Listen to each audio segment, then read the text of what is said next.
April meeting of the Rutherford County Public Safety Committee. And we'll entertain a motion on the minutes of the last meeting. Mr. Chairman, I move that we approve those minutes. Second. And a motion and a second. All in favor signify by saying aye. Aye. Opposed? Motion carries. Thank you. So I guess we start off with pause tonight. And Mr. Gregory. You all have a copy of my monthly report. I wanted to talk about a few things that we've got going in the department briefly versus reading through the report, but some of that are in the report.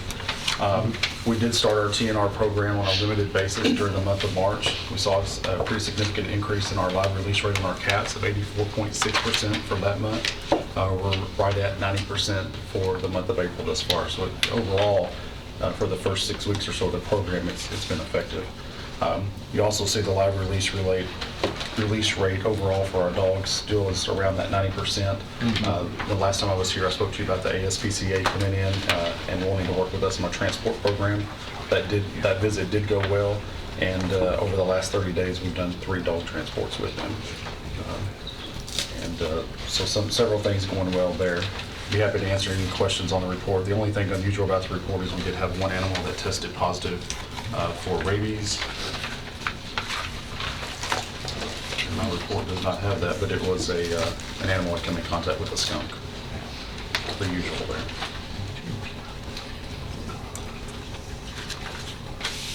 Are there any questions for Mr. Gregory?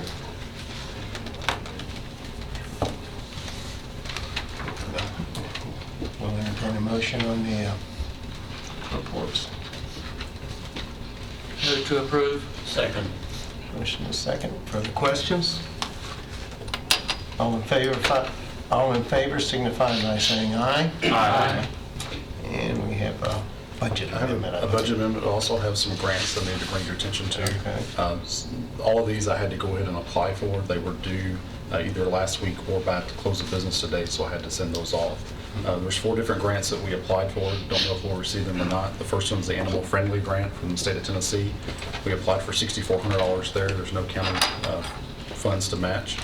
We applied for a grant through Petco Foundation for $21,000. We've asked in next year's budget, to open up for adoptions on Sundays. I asked for money to be able to cover that first position. It is in next year's budget request, but this would offset that if we were to receive this grant.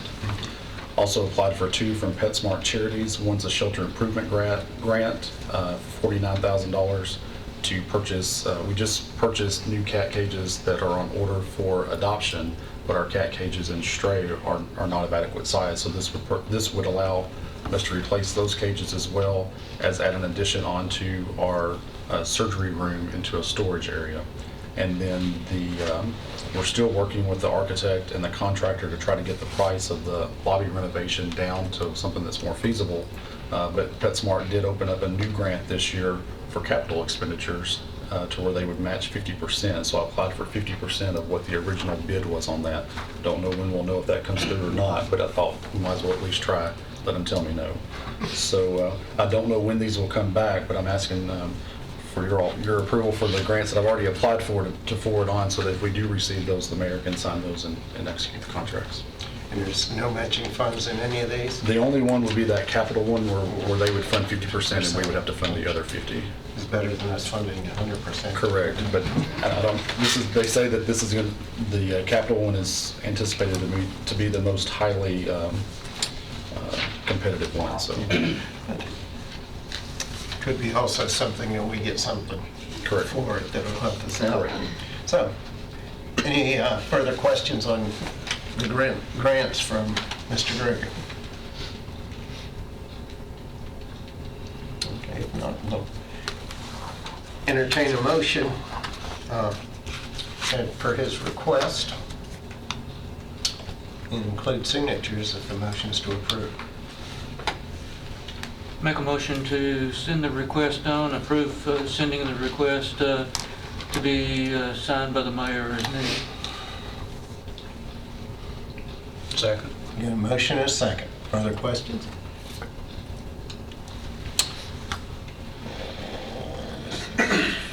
All in favor signify by saying aye. Aye. Opposed? Motion carries. Okay, now you got a couple more. The budget amendment is asking to move money within our budget, $2,700 from drugs and medical supplies over to other equipment. We've got new officers that have not been equipped with the armored vest, so that's to purchase those vests before the end of the budget year and get them fully equipped. The next budget amendment is to remove $4,645 in related benefits from part-time line item and put that over into line 357 veterinary services. That line we use to pay for when Doc's on vacation and whatnot to bring in relief vets.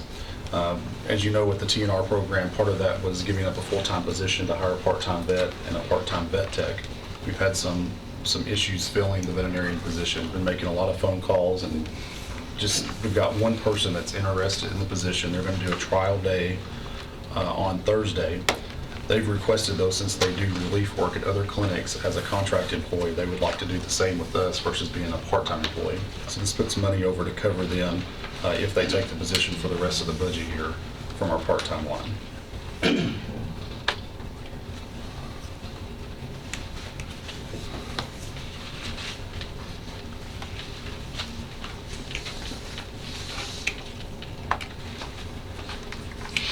Make a motion to approve the amendment request as presented.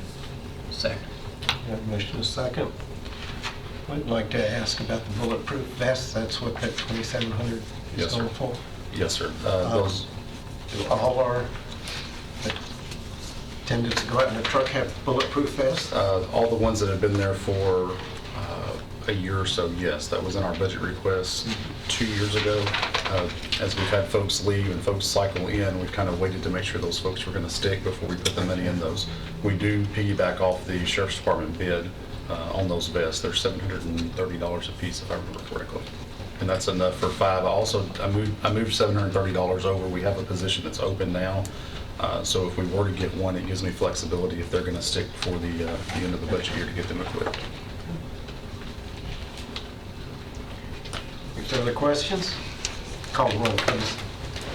Commissioner Gurley? Yes. Commissioner Nipper? Yes. Commissioner Piercy? Yes. Commissioner Reed? Yes. Commissioner Sereno? Yes. Commissioner Turner? Yes. Commissioner Schaefer? Yes. Thank you all. Thank you.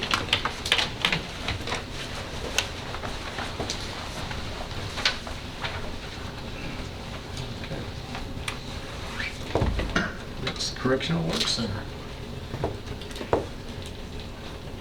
No budget amendments, Okay. but I will just report that on April 20th, they did have their TCI inspection. No deficiencies.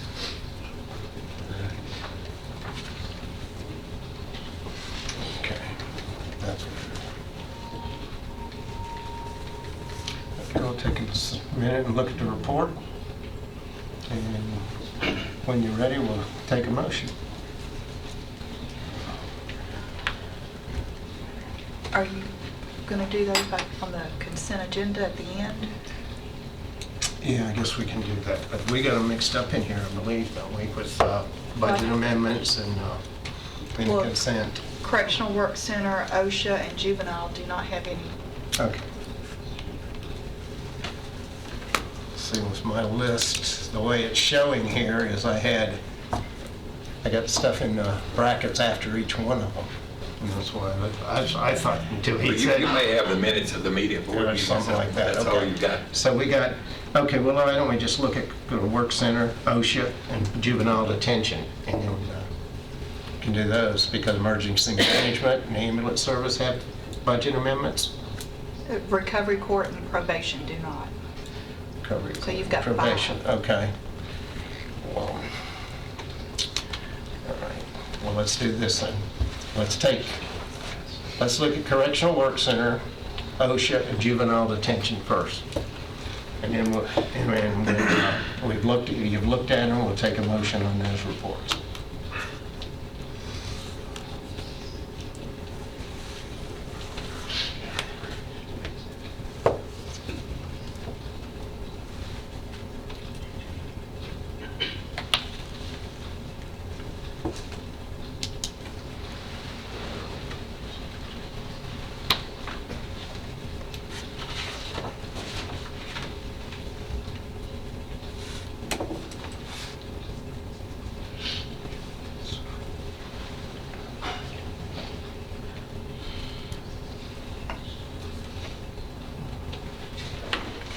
I'll make a motion that we approve the Correctional Work Center, OSHA, and juvenile detention reports as submitted.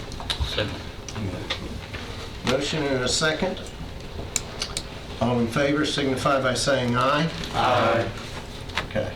And I was just looking at it, and we'll go ahead and look at the recovery court, just because it's got, you know, several items, different courts along with it.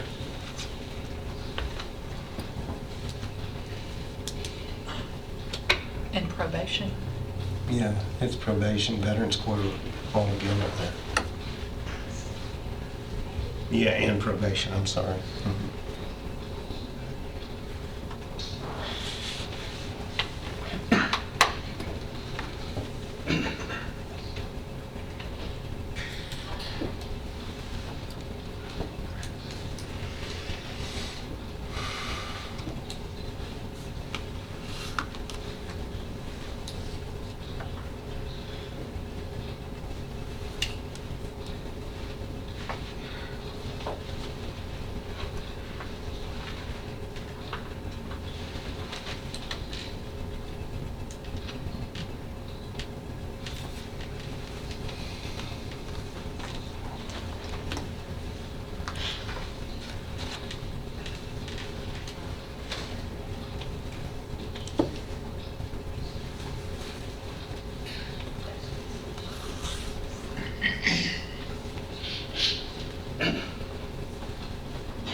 I'll once again make a motion that we approve the drug court, DUI court, mental health court, veterans court, probation, and recovery courts report as submitted.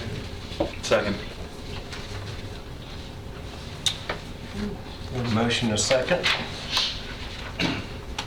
All in favor signify by saying aye. Aye. Opposed? Motion carries.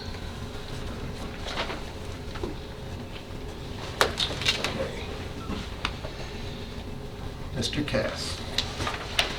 What else do you do today? Not your anniversary, is it? No. Nothing like that. Y'all have my report, and you got something else you want to do tonight. Sorry I had to come in tonight, but I do have a budget amendment, and it's a good one. On our report, just to highlight a few things that we've done over the past month, we did participate in not only the drills associated with Smyrna's Prepare-a-thon, but also the open house, the actual Prepare-a-thon venue for the citizens. Did that all day on that Saturday, the 1st. We also attended and participated in the Tennessee Higher Education Emergency Management meeting in Franklin. What that is, that's a new committee that's part of Emergency Management Association of Tennessee, whereas we're taking a harder look at higher education, not just from a higher education academic standpoint, but also from their ability to protect the students and the faculty on these campuses. They have a different set of problems than most places do. Also, we also participated in, we actually conduct this on a quarterly basis, a meeting with all the PIOs, public information officers from all the public safety as well as other agencies. For instance, school board participates as well, to make sure we have techniques and procedures in place between those organizations on how we report things. We also attended at least I did, the instructor conference in Chattanooga with TEMA to get the latest and greatest on TEMA's training. We also are continuing our Tier 2 site visits. That's the places with reportable quantities of chemicals, hazardous materials. Went over to General Mills on the 19th.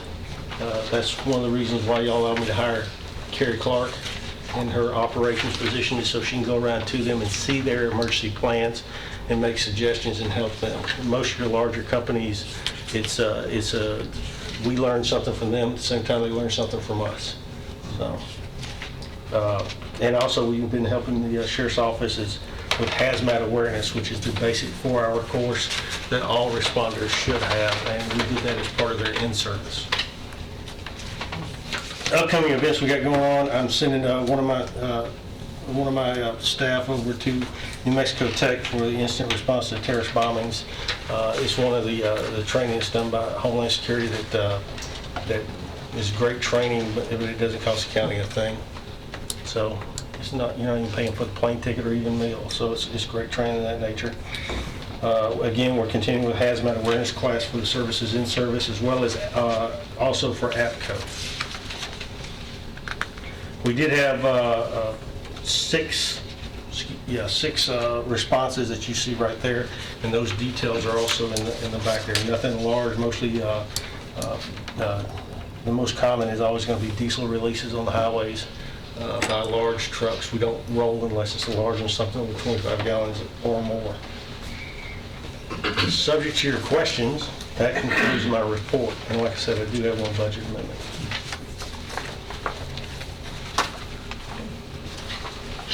Questions for Mr. Cass? How much liquid manure is You know what? I don't recall, and I'd rather not know it. But it was a sizable amount. It was in the hundreds of gallons. But that was an interesting one that day. But it can, and sometimes we get into things that aren't necessarily hazardous to humans or animals, but they present an environmental impact, and that's why we have to go on those, and we follow up with those and provide a report to TDEC as well. Wonder if that was on its way to Camden, Tennessee, to the place it closed, right? Being no further questions, we'll entertain a motion on the report. Move we approve the report. Second. Motion is second. Further questions? All in favor of approving the report, signify by saying aye. Aye. All opposed? Motion carries. Thank you. Budget amendment. The amendment is, if you remember back in March, I asked y'all for permission for the mayor to sign, and it went through full commission, I believe, to sign the 2016 Homeland Security Grant. Remember, those things work in arrears, mainly because by the time they start the process at the federal government level, it takes a long time before you get down to me. This is the monies for that. So now I'm just asking you to put it into my correct budget line so that we can start allowing the public safety agencies, not just county, but the cities as well, that have approved projects for this to start spending the money. And that's simply all this is. Heard the request. Make a motion to approve and submit for signature. Second. A motion is second. Further questions? All in favor, signify by saying aye. It's a budget amendment. Even then, okay. I thought we already had it. Okay, call the roll then.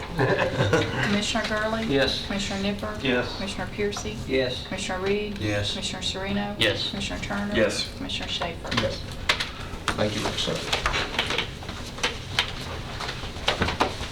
Next is ambulance service? It does not have a budget amendment. Oh, it does?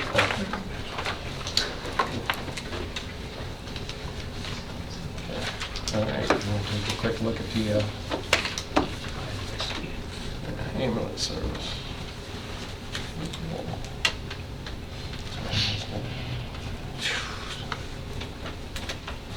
10,000 calls.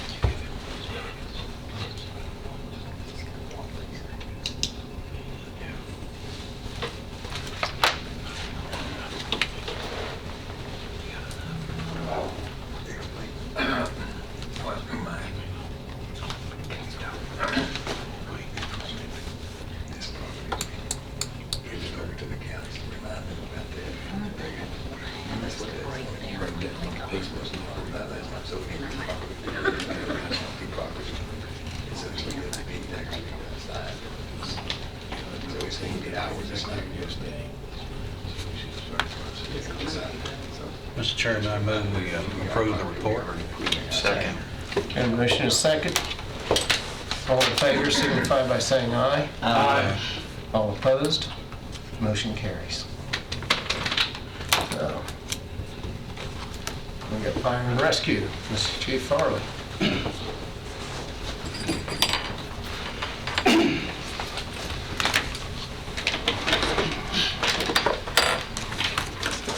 Just have a copy of my report. This last month, we had 6 structure fires, 3 vehicle fires. We ran approximately 195 medical calls. We had 41 motor vehicle accidents with injuries, 24 without injuries, and did 11 extrications. Seems like extrications is up. And for a total call volume of 378 calls for the month of April. Year-to-date call volume from January 1st, we had 25 structure fires, 15 vehicle fires,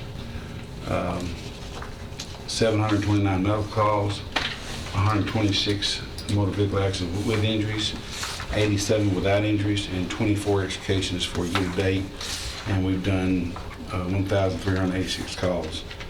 That's just from January 1.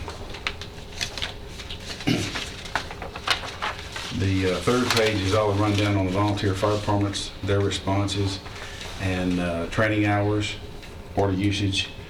Countywide, we had 31 structure fires, 23 vehicle fires, 281 MVAs, 27 of those with extrication. And remember, this also includes SOARs, Special Operations, on their MVAs. This includes them on their what they do as far as motor vehicle accidents. And we've had a total run volume of 1,706.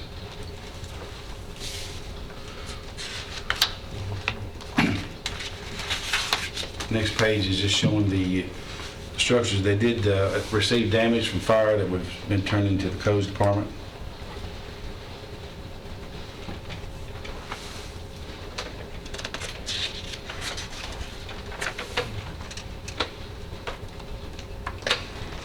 And then the last page is just a rundown of all the fires and the investigations and the cause and origin of that.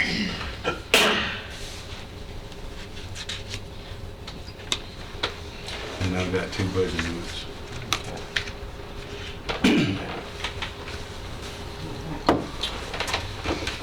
Any questions on the report? If not, we'll entertain a motion. I move to approve this report. Second. Motion second. Any further questions? All in favor signify by saying aye. Aye. Opposed? Motion carries. We want to take these separate?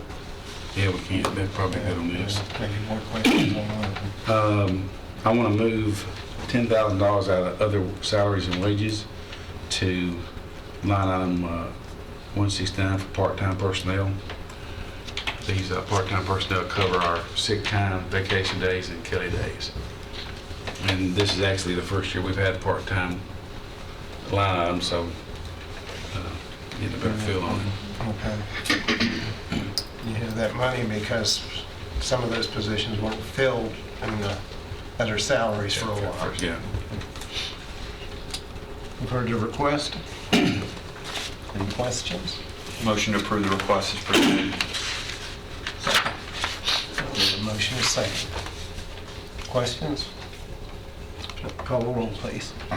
Commissioner Gurley? Yes. Commissioner Nipper? Yes. Commissioner Piercy? Yes. Commissioner Reed? Yes. Commissioner Sereno? Yes. Commissioner Turner? Yes. Commissioner Schaefer? Yes. The next line item is, give you a little rundown, it's for Christiana Volunteer Fire Department. Christiana, in times past, had kind of hit on some hard times and their response was down. They kind of got behind on their IRS, their 501(c), and they're just having a tough time, but they got a new chief and they've got on the ball and they got all their tax records from 2009 up to date. They've got all their fire reports up to date. They've recruited and got some more people on board.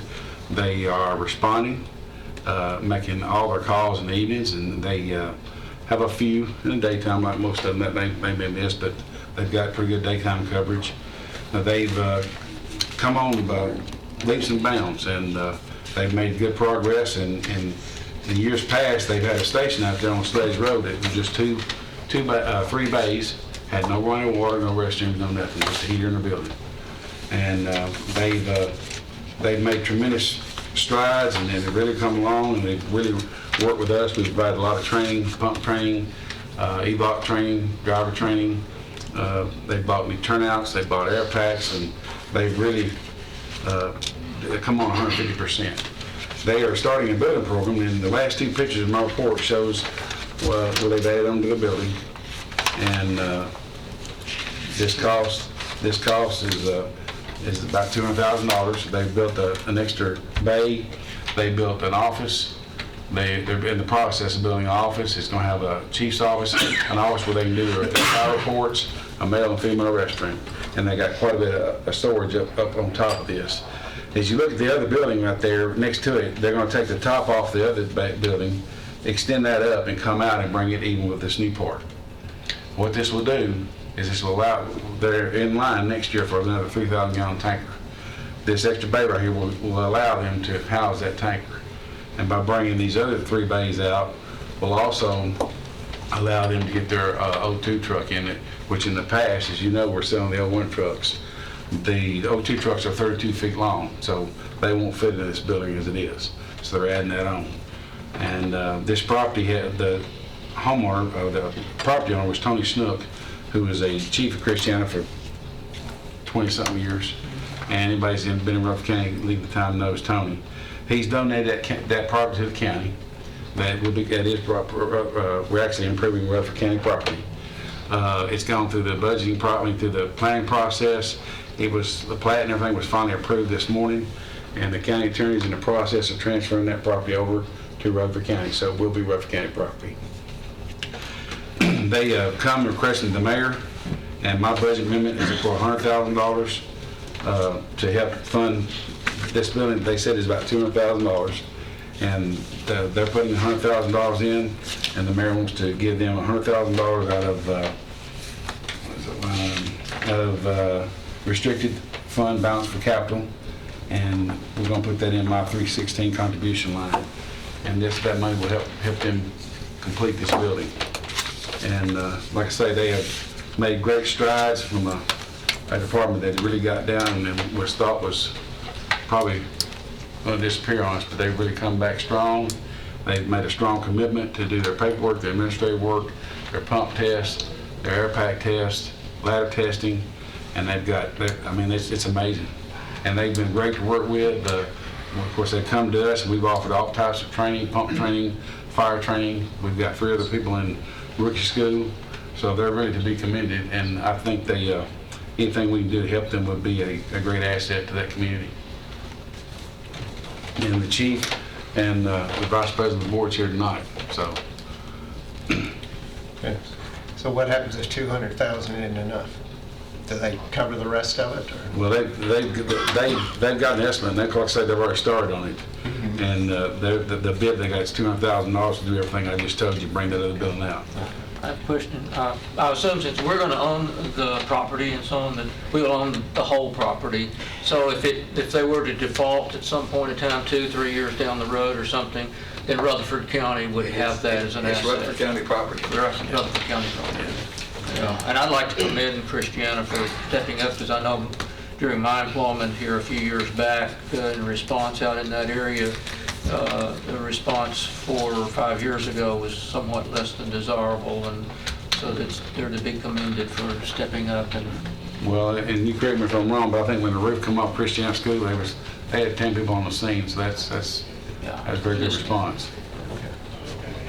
And restricted for capital projects is the development tax that go. And the other, what's left, the $3,325,000, how much of that's committed, do you know? Well, you're going to just wait till the next budget, but it's more than enough to handle another substantial amendment that's coming forth. Oh, okay. Well, you've heard the request, you've heard the rationale. I guess that's a good way to put it in there too. And two, what this will do this gives them a place that they can actually stay and man, that they can, I mean, when you got just a shed with a heater, you know, this will actually give them a place to come do reports, have training, a comfortable place to hang out more or less, and to be there if a call comes out. Then I dare venture they'll have a lot more people hanging around the station and be ready to respond when they do have a call, which just makes it faster. How close is the nearest station of anybody's to that one on Sledge Road? 4 miles, 5 miles? Well, the closest one would be over on Manchester Highway by the convenience center. And of course, their response has increased so much, we've even got have them run part of the interstate calls. Mr. Chairman, I move for approval of this budget. I'll second that. Wait a minute before we vote, I got a question, boys. Okay, I'm going to give you a shot to ask, all right? Does the county own all the properties where the volunteer fire departments are located? No. No, we own, Las Casas is owned by the county. Their second station is owned by Las Casas. Harris Hooper donated that property. Kittrell's station is county property. Their second station is right there at Bud's Tower. I think Bud Mitchell owns that property. Christiana's will be county. Fossville has a station that belongs to the county, and another station that they rent from across railroad tracks. Of course, all the county stations are county property. Amble has a station on 1 Mile Lane that they are paying on, and the first station out on Amble Road is county property at the convenience center. So most of them have, every one of the county fire department, every one of the volunteer fire department has one station that's on county property, and they may like 1 or 2 stations that's on property that's deeded to them. Not that I'm against this move or anything, but Mayor, can we help these people and not help each other volunteer department that the county owns? Well, yes, sir, we'll be happy to try to do that as the need arises. This was the only volunteer fire department in the county that didn't have restrooms, and they hadn't had them. And that's the main reach out here, is to help them have facilities that they can have a meeting and have facilities that they can, you know, be there at. And they made such a substantial investment of time and now even their own money. They've done really well with being able to do this much. They spent a lot of money on turnouts, air packs, new air bottles, training, and then of course they've got a big investment already in this building. And their staffing's up quite a bit Oh, it's, now. yeah, I mean, their response is tremendous. It's up on And this is a major turnaround for this department that we've seen in the last little bit. Yes. I have to say that. Further questions? I'll call a roll, please. Commissioner Gurley? Yes. Commissioner Nipper? Yes. Commissioner Piercy? Yes. Commissioner Reed? Yes. Commissioner Serena? Yes. Commissioner Turner? Yes. Commissioner Schaefer? Yes. Don't run off here yet. Okay, for one thing, we were handed an agreement for emergency services from Kittrell. I guess we need to ask maybe Commissioner Key to come up. Is this for a renewal? Mitchell will join us. Okay. Is this renewal? Is it changed or? Well, we've got a request which has to do with number 9 on the agreement.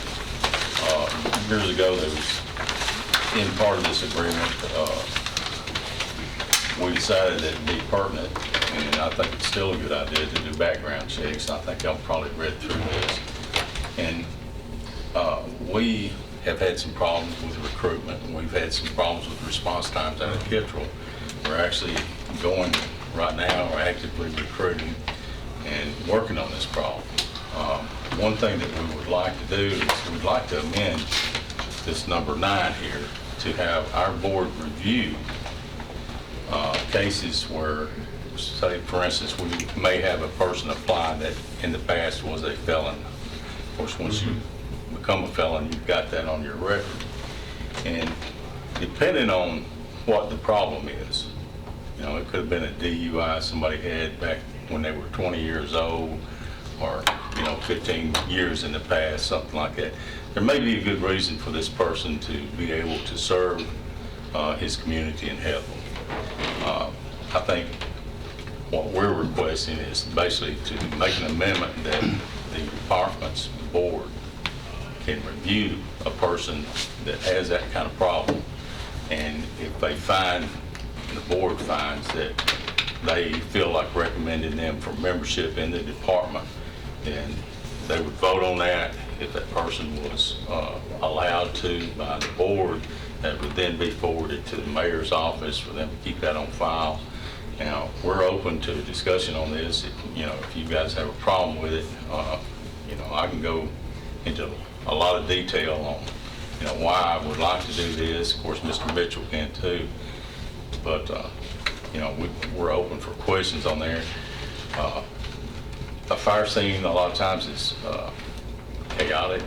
That's maybe a good way to put it. There's a lot of passion sometimes that get raised. And there's good reason to have this checks in here. But also, I think, we're a country of second chances. I know I was listening to the radio the other day, and it was 69%. I think all the males in Philadelphia had a felony record. And if you think about that for a minute, those guys are going to have families, and they're going to have to be able to support their families, and they're going to have to get a job somewhere. We need to allow people like that have rehabilitated themselves to get back into society, and a person like our case to give back to their communities instead of taking, which is many of them have done. But basically, our request, I don't have anything formally written out. I wanted to run it past our attorneys, but basically what I've got sketched out is a person may be allowed membership as an amendment to this agreement here, membership after reviewed by the fire department board. In case of a person being approved by the department board, they will then be required to submit a letter explaining the reason for allowing membership. This letter is submitted to the mayor's office to be held on file. I'd like to make a comment on that. I think, number one,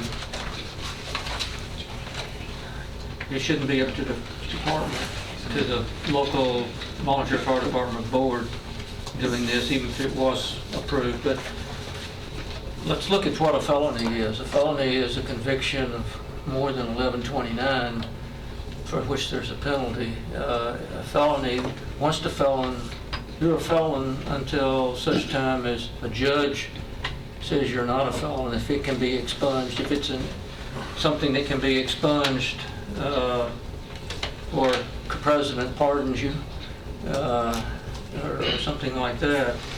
I think we put this in here. I wasn't here when this went in, but when this went in for a reason. Personally, I'm against anyone in public safety being a convicted felon.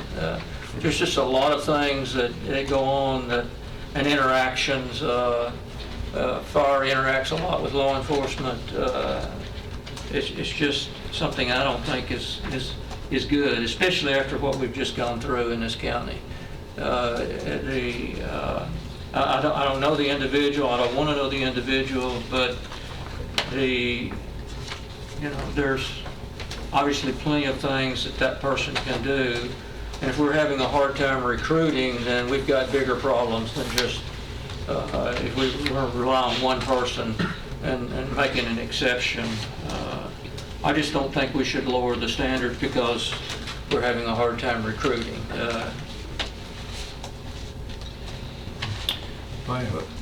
Well, I've got a lot to say to answer your questions. What's Mr. Mitchell. TCA's, what's Tennessee Code Annotated say about, does it say anything about a felon? There are no requirements, either state or federal, that, and Larry, you can.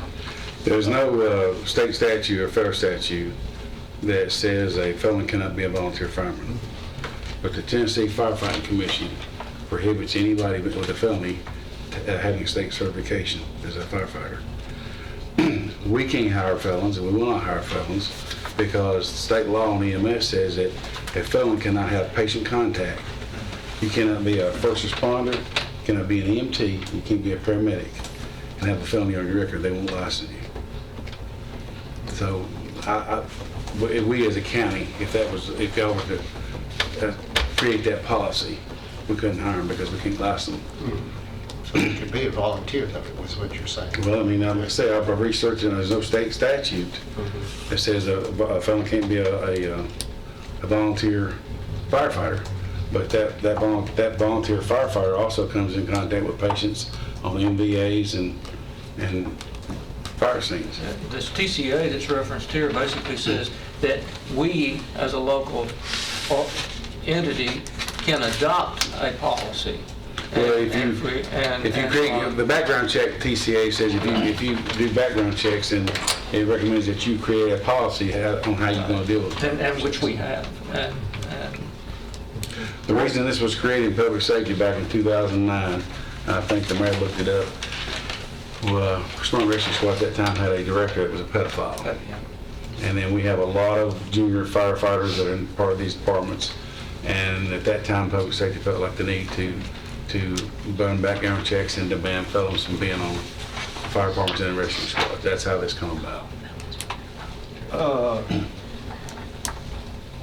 Does our attorney, county attorney, clarify on who would be responsible if something happened when this felon was on the scene, or if a lawsuit was filed, would the county be liable? Well, that contract is a contract between every volunteer fire department and the county fire service and the county commission provides service in that local area. They receive county funds, county money. If something happens on that scene, the county's gonna write a check. Okay. So it would not fall back on the volunteer department's board of directors? Who's got more money? Right. And they got apparatus provided by the county, they got funds provided by the county, they're an agent of the county through the contract. And so, to me, I mean, most of these volunteer fire departments have enough money to operate if they do that. And so, I mean, common sense tells me that if something were to happen, the county's gonna be liable for it. You said Mr. Mitchell would like to talk, and then I got a man that works for me, and I call him a boy because there's 25 years difference in our age. I seen the boy come up, he's the same age as my son. Come up what I'd say rough. Not a bad boy, but you know, he just was brought up rough. He wasn't brought up to what I'd say my standard. But I've known him ever since he was little because of his age and even coming to church when he was little, you know. But I've got him hired now. I had him hired before, and he was with the Murfreesboro Fire Department. And this, I'm talking about the man that we're talking about. I've got him hired. I stood behind him during this felon deal, bond and everything, because I knew him. And if anybody that works for me, I know them. If I don't know them, they won't be working for me. And if I didn't trust them, all of these things enter into them working for me because they represent me. But this boy has been a fireman, volunteer fireman with us for several years. He's the only man that's ever taken a hose away from me. I've never had a man take a hose away, and I'm talking about under pressure. I done forgot what happened. But he worked for the Murfreesboro Fire Department, and the captains, all of them, had rather had him as if they got 100 men hired, they'd take him. We are hurting far as people, and I've kind of backed out of the fire department since I got hurt about 3 or 4 years ago. But I see the need for us keeping a 5 rating, which we're going to go back to a 9 and maybe even higher if we're not careful because of the availability of people and trying to get right ones. And we got a lot of what I say boys wanting to be firemen. We got when it's a fire, we don't need boys, but we need people that can fight fires. And I think anybody would testify to this that has been on the scene. And when you go into a fire, if a man is with you, one time, you'll know if that man can fight a fire or stay with you, the trust that he has. But this boy was raised up out there with us at Kittrell. Now, he was raised up at Kittrell. I knew his parents, and he went through his times, but I wouldn't have him hired if I didn't think it was 100%, and that's me. But the situation we have is the same as what Christiana has. All the other departments are having the same problem, and I think Larry will testify to this, is to keeping people. Now, I don't understand, because I fought fires for 25 years. Now, I got off the board because it was, I'm conservative about what I believe, about what we spend. And we had the problem where I didn't feel like we were being conservative. I wouldn't buy what was bought, and I got off the board. But I told them I would continue if they need me to fight a fire, and I've left it kind of alone. But I've gone back to where when we pull a truck out of Bud's tire, if it's necessary, it's a house fire, I'll be on it. I'll fight a fire. I might not be good as I used to be, but I can still fight a fire. And we got to have somebody to help us. Have no one. My daughter can run the truck. She can run the pumper. She's as good as anybody that I've ever had on there. She could tell me when she was little, she'd tell me when I need the axe or when I need the ladder or whatever. But we don't have this kind of people right now. And it's kind of like they're going to the county fire. Well, we're trying to keep Kittrell, and if it needs to go county, that's what we need to do. But we have the problem of manpower as part of what we're having the problem with. And I don't have a bit of problem with the boy that I'm talking about. And I said, boy, he's 50 years old, but he's a firefighting folk. But anyway, this is the problem that we're having, and I understand what y'all are saying. I understand fully, because I have to address people that come in there, want jobs every day. Somebody comes in, we got 14 workforce. And I have this problem all the time. And it's kind of like I've got some houses I rent. I don't rent to nobody I don't know. If I don't know them, I just leave them empty. And this is who I'm talking about. But anyway, I now understand fully what he's saying on what he says. But if you've got a question about what I've said, I'll be glad to try to address that. I commend you for hiring this young man. I believe that everybody needs a second chance. It's just that once we change a policy in public safety, we open a can of worms. We open a lot of liability, and so therefore, that's the reason I'm against it. Yeah, I understand. It's not, you're an exception rather than the rule, of where you're in a position where you individually know that person, you grew up with that person, and well, he would be firsthand with me anytime. And we're not,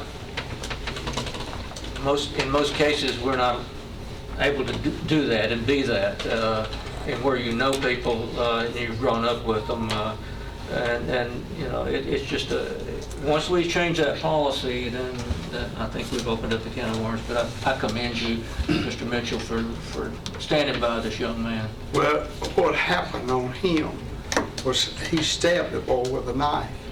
I don't want to know about. The boy was on him, Yeah. but the background of the boy, my daughter was a paramedic, and they picked him up several times for drugs and stuff, overdose and all this.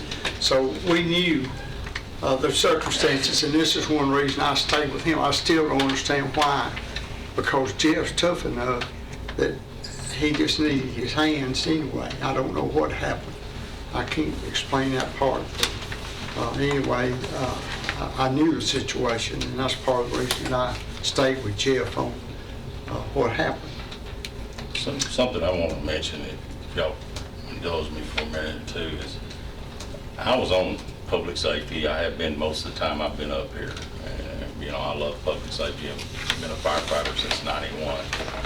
And I was one of the ones that pushed to put this rule in place. And I still believe in this rule.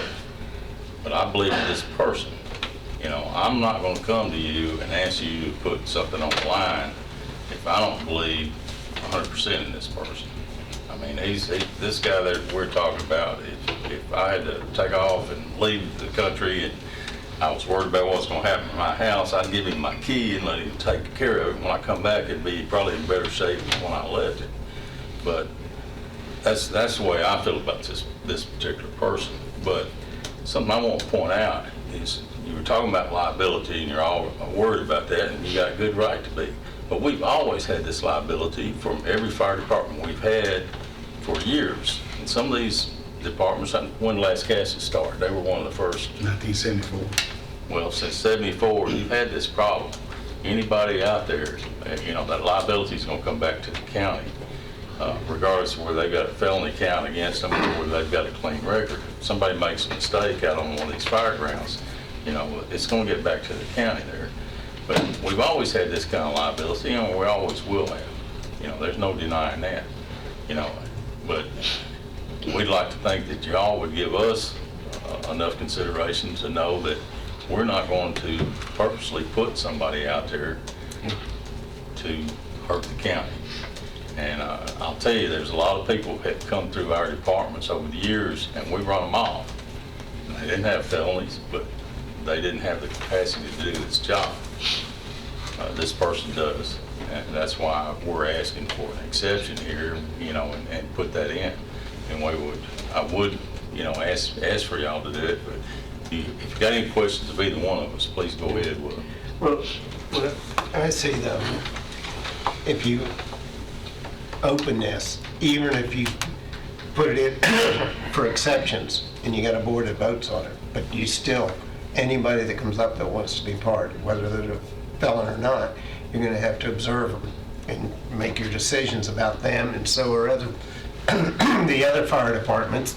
And what's going to happen then, if you're going to be liable on the other hand, well, you let him and not him, or you let her and not her, or what's the difference? And this thing, where do you cut it off? If you change a rule, there's a myriad of felonies out there. There can be lesser ones, and that type of thing.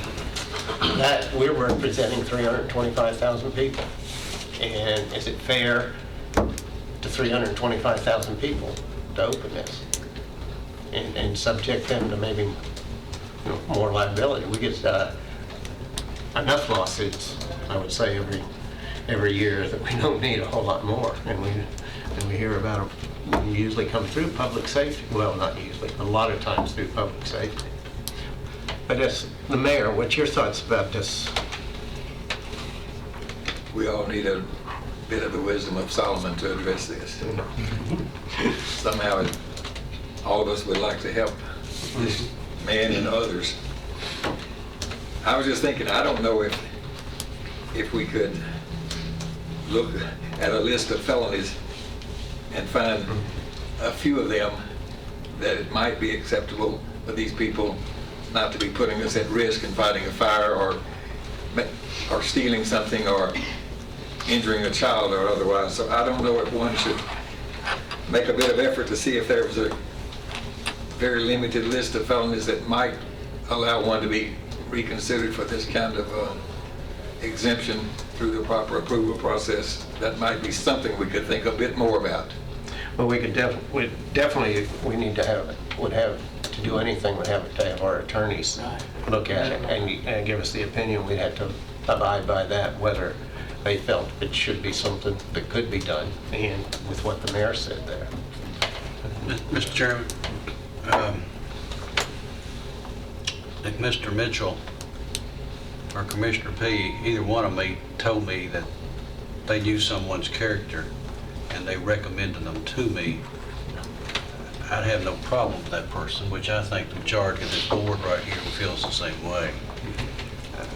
I feel like, I think I know the hearts of these individuals right here and what they're attempting to do and what they're trying to do. And I think that's pretty much what everybody in this room is seeing too. And as the mayor says right there, and I know in felonies, there are categories of felonies, and they're listed to the point of where we are and how an individual is looked at. There could be a minor felony, if you want to look at that, and it goes all the way up. I don't think if we even looked at that list right now, that would help you in this situation where you are after you've already said some of the things you've said there. The thing that I have to look at, that when you change it here in black and white, I don't know how you would ever write that to the point where I'm going to let this one come on and this one I will not let come on, or this one do this way. And once it's changed here, it's pretty much changed here as far as your rules are concerned. And plus, that becomes agreement. And I'd like to think that Mr. Budd and Commissioner P would always be the ones there. But if this agreement is there, and all of a sudden that administration changes too at some time, we've got this rule in place, and we developed a slippery slope here. And then we got other stations too that might want to do the same thing. I mean, where do you go from there? And I think there was a reasoning, and I think Commissioner P has said that he was in that one at the very beginning where we done that. So I think we're creating a slippery slope whenever we make these changes. And I understand your situation wanting for this one. And I appreciate your attempt to try to do so. Well, the one thing, the reason I'm here, I've tried to back out and leave the thing alone because I hadn't agreed with what has gone on as far as the board. I was on the board for 25 years, and I hadn't agreed with what's going on. But what I was looking at was that the community, we're at a 5 rating, we're going to a 9. We're going to a 9. And you look at the dollars you're talking about, if my fire insurance was $200 or it's going to be $400, it'll double. And I'm looking at it from, yes, a personal standpoint in a sense, but I'm looking at it from my neighbors. I'm looking at it from my friends. And that's one thing that we got to have. We got to have firefighters to put out fires to keep our rating. If they come and examine us right now, we won't have a 5 rating.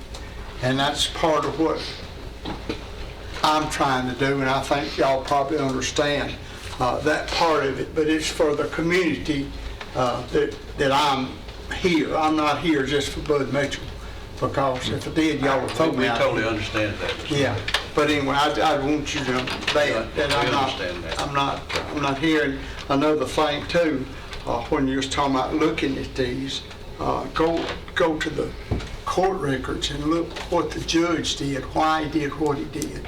The boy's lucky he got out 30 days. He may have served 30 days.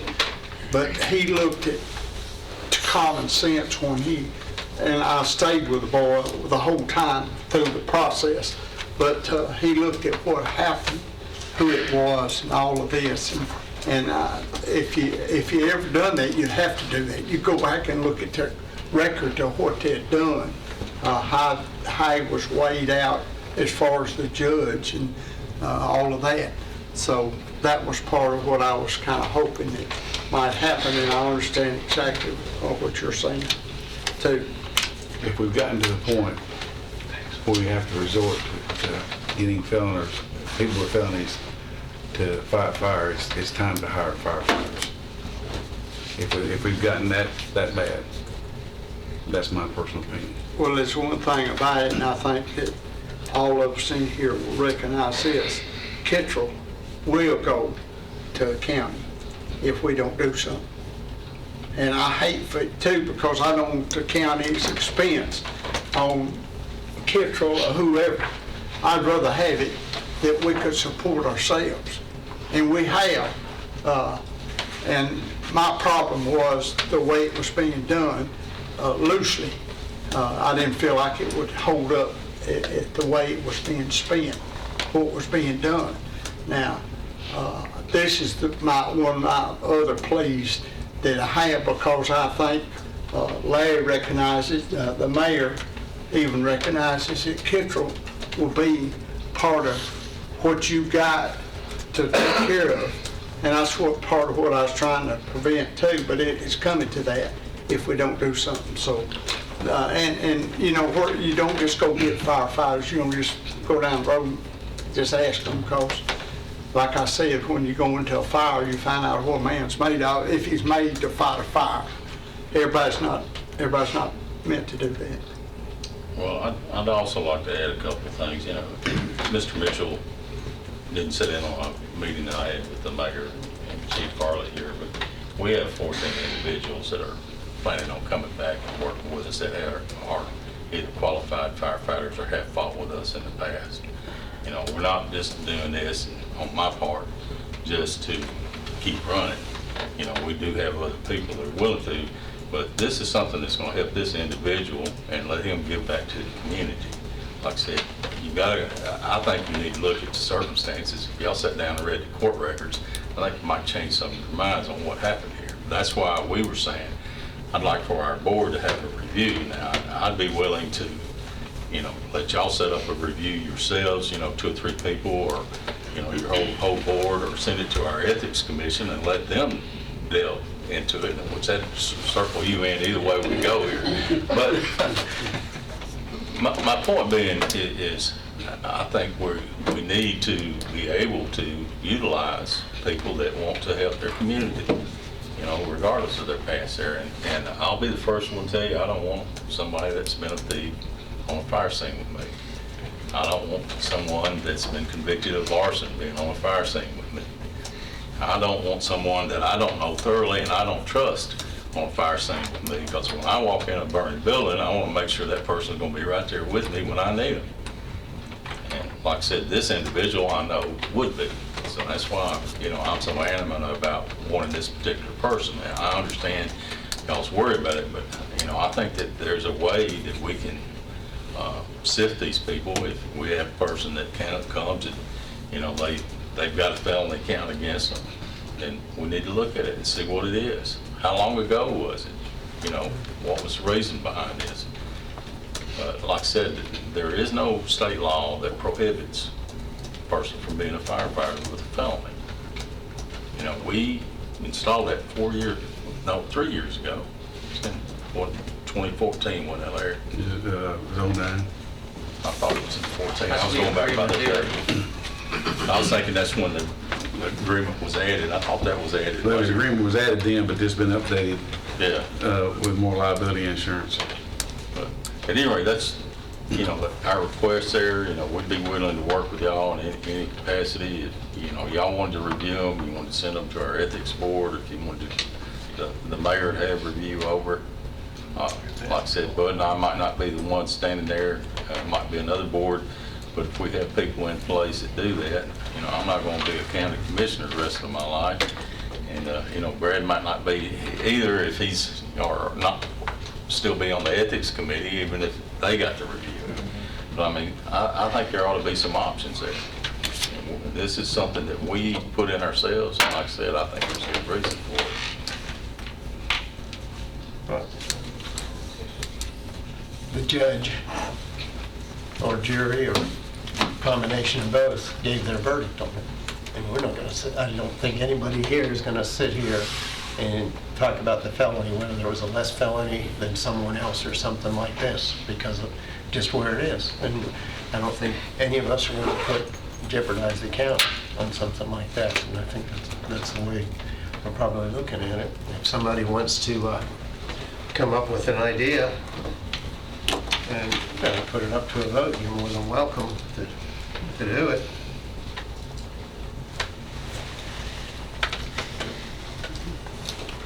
No, I think we're going to leave it and look at a different avenue. Guys, we appreciate your time and your consideration. Thank you. You know, I feel for you. I understand what you're saying. I mean, I think we all do. All right.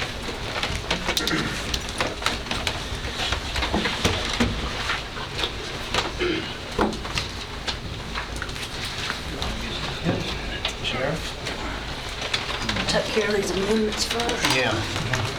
And then go to that room. think we can do them all at once, or what?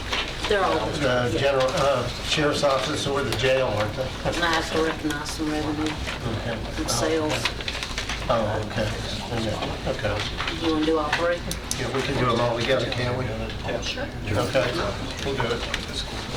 So my first budget amendment, I need to transfer some money out of our utility line item in the jail to our transport line item, which is $354. That's $9,000. And communication equipment, which is $2,000 for GPS's units that we're putting on our trustees.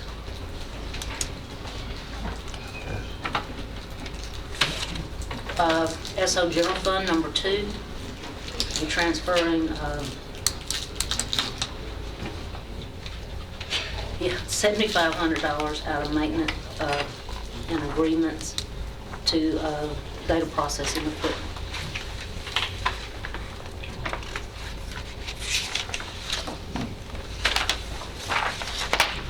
And then on the third amendment, I'm recognizing revenue from sale of firearms to King's Firearms in September 2016 to put in our law enforcement equipment. The total amount's $37,150. The sale of the guns that we had float, that had been confiscated and things, wasn't You it? and I aren't real sure. I'm not real sure, but I assume on the sale of firearms would be, assume it's compensated. For- Compensated. for credit card. Yes, sir. Yeah. And, comment on the other as far as the GPS, or one of the TCI inspections suggested that we, on our outside trustees, put GPS on them, and then there's several of us that have an app that if they venture too close or outside the grounds, it alerts us, and we can either beep, talk, or rattle, or go see, but this, we can look at it at any time during the day and see exactly where our trustee is.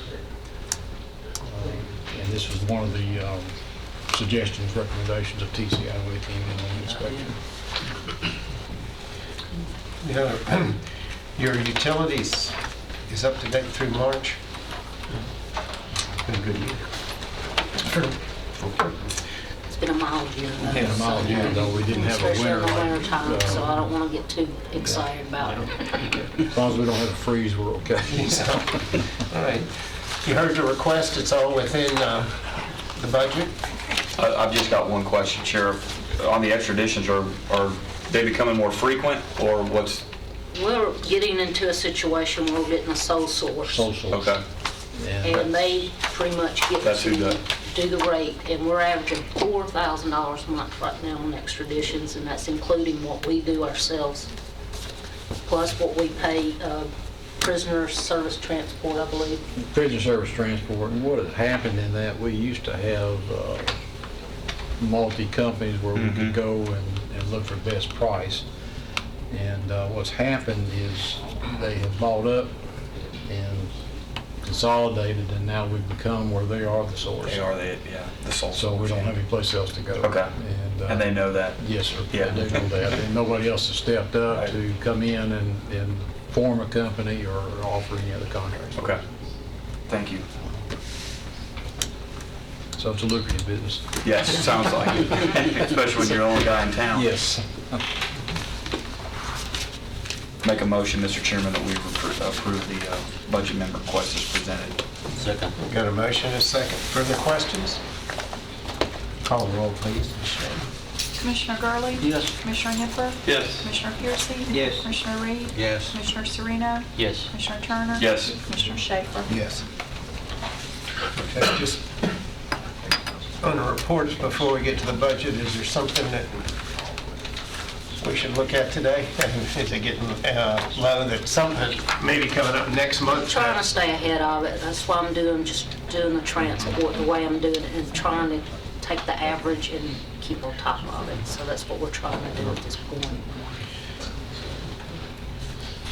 So can you tell us, food, you got enough? We got enough. Got it. Okay. That's something that we hear every year. So if y'all want to take a quick glance at the report, you can, and and then we can just approve the report. Are y'all gonna have a garden this year? You want to tell the green?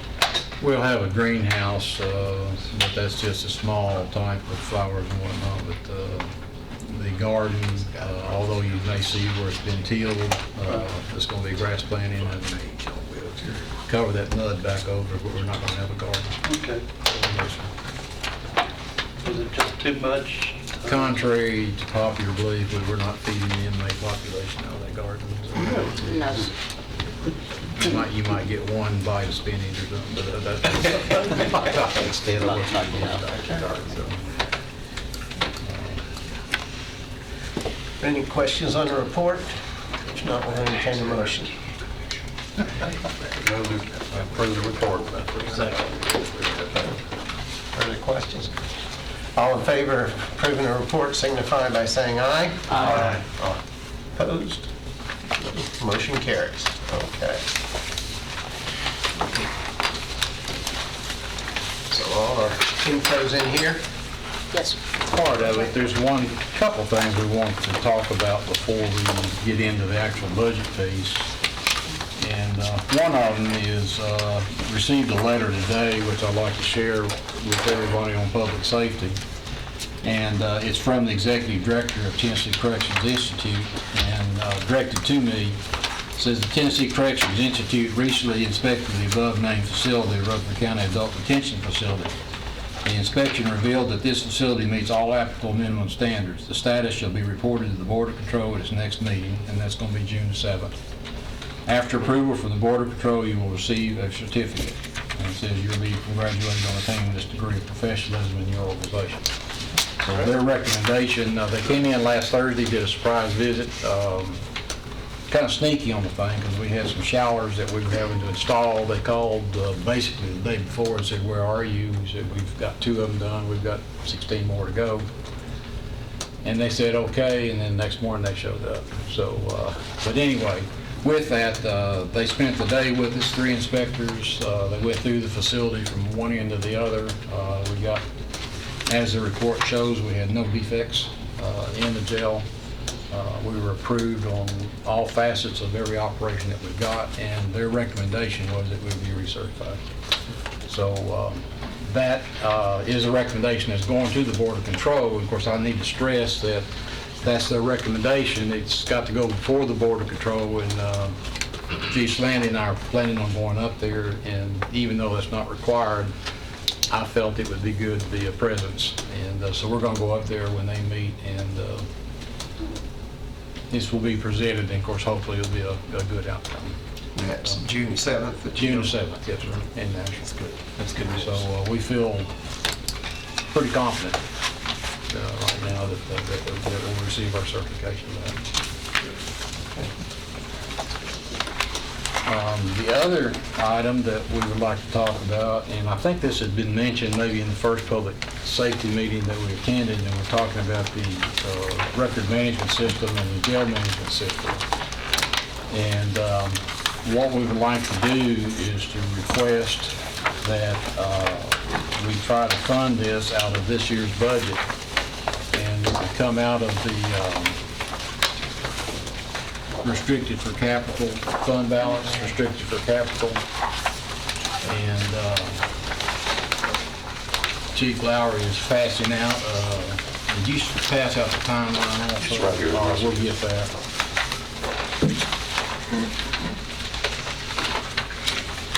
And there's 2 pieces to this part of it. The records management system would be a price tag of $674,949. And the jail management system would have a price of $574,042, and then allowing for an overage on that would be total 7% figured in there in the event that we have any overages that come in of $1,336,421. And I think, is that out of adult tax? Is that what the claim is, or would it be out of the?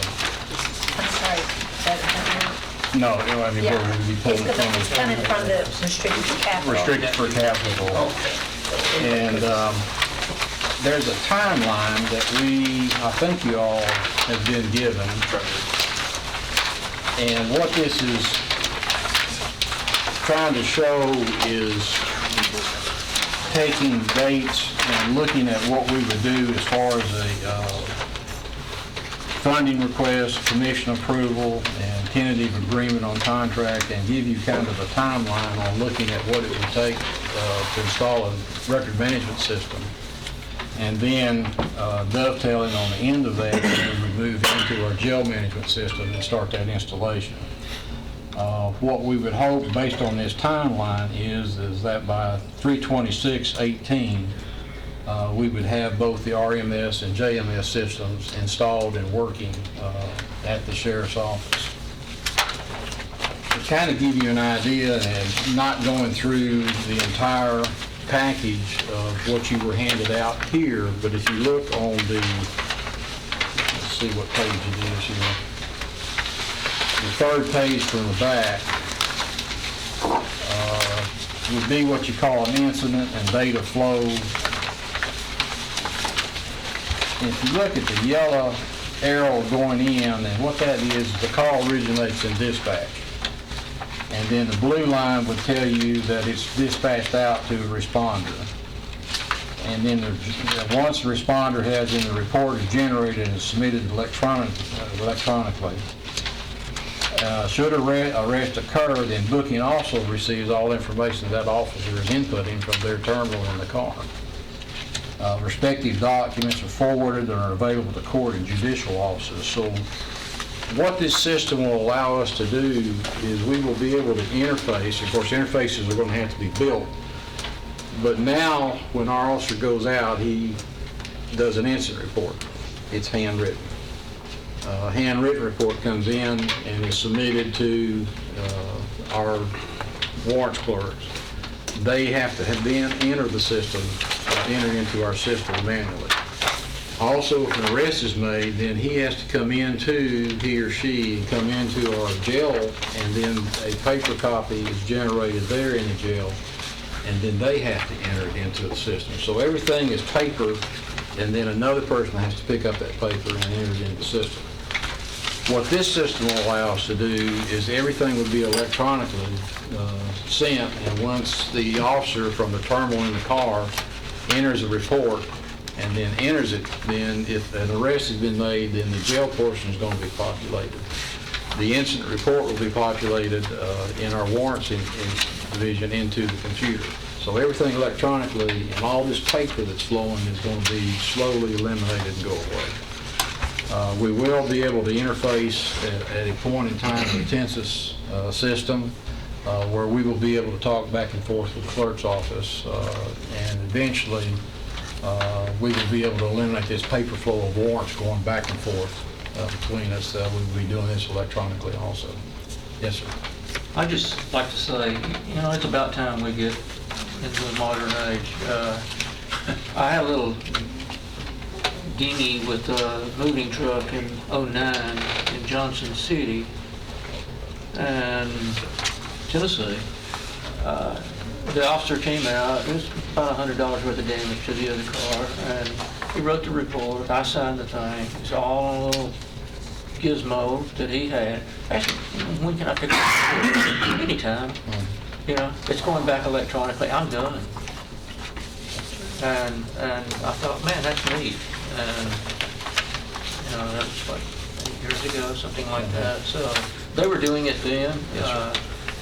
I know the guy that runs the system up there. He's always been progressive and on top of everything. So I thought, well, you know, that officer's not spending 30, 40 minutes sitting there writing a report. When he takes that information from me, he took that information from me, he's done.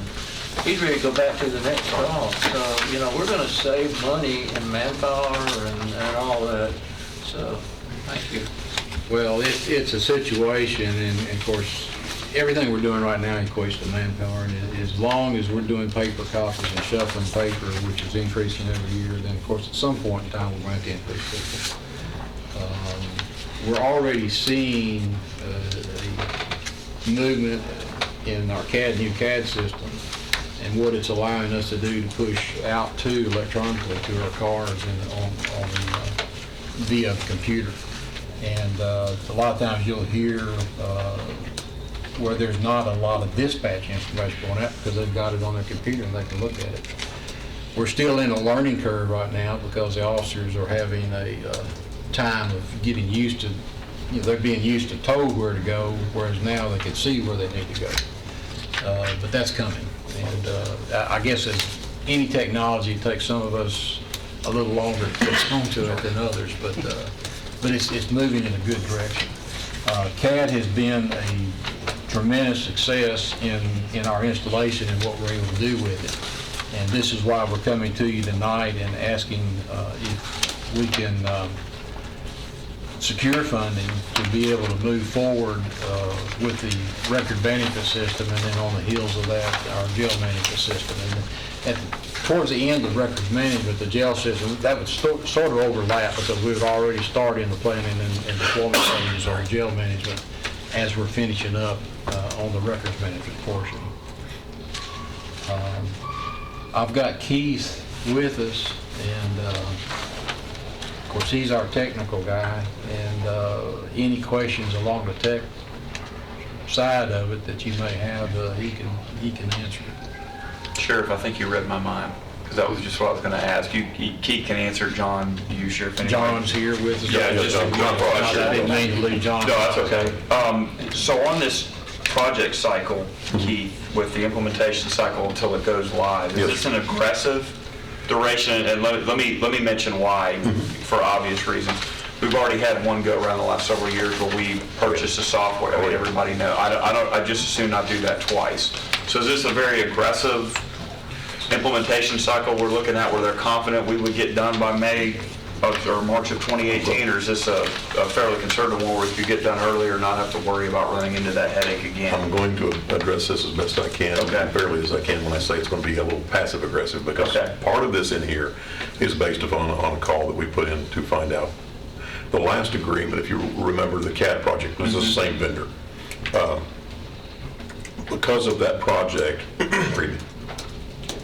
the approval, and we would have to ask the mayor to allow the county attorney to reach out to the software contract attorney that we used, I believe, before. Evan indicated he would like to do that if the mayor approves so. That was one of those, that's a little window in there that we've added quite a bit of time into, because obviously you remember that situation with Murfreesboro was because of two entities and two separate sets of attorneys and an outside software consultant attorney. That took quite a bit of time. It took 6 months. We've cut that in half to make sure, and hopefully we'll find out in the next little bit. Of course, we'll know a little more solid about where this is going to go. Evan wanted, when I talked to him earlier today again, he was reaching out to this gentleman to find out what his timeline, his availability would be. Everything else on here, obviously, is pretty aggressive, whether or not, because, like the sheriff just stated, it's going to be an overlap. You have the CAD data that comes in, you have the data that flows out of that goes into the records management system. It originates here, it starts moving through the system as these incidents are handled, whether they be arrests or warrants are issued or whatever the case may be. The process starts moving through. The person is arrested, obviously it goes on into a booking phase where they're put into the jail, and the jail starts working with it. We want to reuse data, not re-enter data. And obviously that's a time-consuming thing when you have, dual and triple re-entry of information throughout the county systems and all these disparate systems. So we've talked to several. We know that some of the other agencies are working toward, when you get a chance to look at the last 2 pages on there, those are all the entities in Tennessee that are running it. There's many all over the country, but this is just Tennessee that are running it. Several of them are sheriff's departments that are also running the RMS, and they are also using at those county levels the Tensis software that the clerk's office is using. So there's a larger push because there's a larger number of people using it to get with this particular company to build this interface for us so that we can share even more data. And we're looking at the big picture in this and being able to give these particular types of records to the clerk's office, to the public defender, to the district attorney's office as they work, and the judges, so they can go through their court system and make this a little more efficient to help us with our other issues as far as getting these people processed through the court system quicker. Going back to the progress here, again, This is based essentially on what we did with the CAD project. We did lose our project manager halfway through that process, so it was a little hiccup for us. So we were, and it was my fault, I was really aggressive on that. And they still were able to comply with our deadline, stay within 2 weeks of it, so, which was really impressive for a project that size. The other thing we have to consider is the timeline there and what we run into, and Cap Frost and I were talking earlier today about that, and looking at toward the end of this, near the third way through this project, you have several holidays, things of that nature. These companies a lot of times shut down for 2 weeks during those times we don't do any training, so we had to kind of figure in an area there to say, okay, what's your availability? We did talk with our account rep today, and we're fairly confident we can get to what they call DOLF, which is demonstration of license function, on both these right before we do the deployment stage. And then we're kind of overlapping deployment and training so that we can get as much done, because you have a testing phase in here that's actually not in the timeline because it's subjective. You're going to test it while you're training. So Yeah, that's good. The training and the overlap's fine there. Obviously, you understand my underlying and overlying concern is I don't want to do this again like we just went through, and that's why I was asking And one of the that question. advantages that we've got is as on the last 2 pages, I mean, we're not going to be new to this, and we're the trial to see if this thing works or not, because it's been installed in some other agencies, and Keith has been in touch, and so we've got a proven track record with this system, so we're not going to be the guinea pigs. No, and it's good, and I know we've done this with the CAD before. You kept us up to date on that. I absolutely expect the same type of follow-up again, just so we know where we're at. And like Commissioner Gurley said, I mean, it's to say it's long overdue is probably an understatement, so I'm glad we're making some solid progress. what I was calling Commissioner Gurley his attention to on the form is on the second page top. Johnson City, where he was talking about, is almost one of their longest running clients in Tennessee. Right. Where he got all that information done for him years ago, and that's almost a decade ago. Yeah. Or actually, 2 decades ago, sorry. And that being said, this is just Tennessee. There's some larger agencies, obviously Memphis and Knoxville and Chattanooga, but you look at the big picture across the country, you've got places like Pinellas County, Florida, you've got Dallas PD, you've got San Diego PD that runs this stuff. Okay. So they're embedded, they've been around a little while. Oh, that's good. They've got a good track record. Somebody, with that kind of pedigree, if you will, and knowing what they're capable of, and they've absorbed other companies. Sure. Make sure their product's better over the last few years, so. Good. Okay.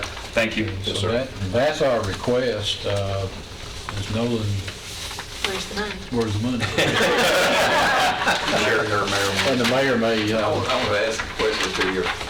We have this partnership, I would call it, with Murfreesboro, the City of Murfreesboro, the Police Department on the CAD.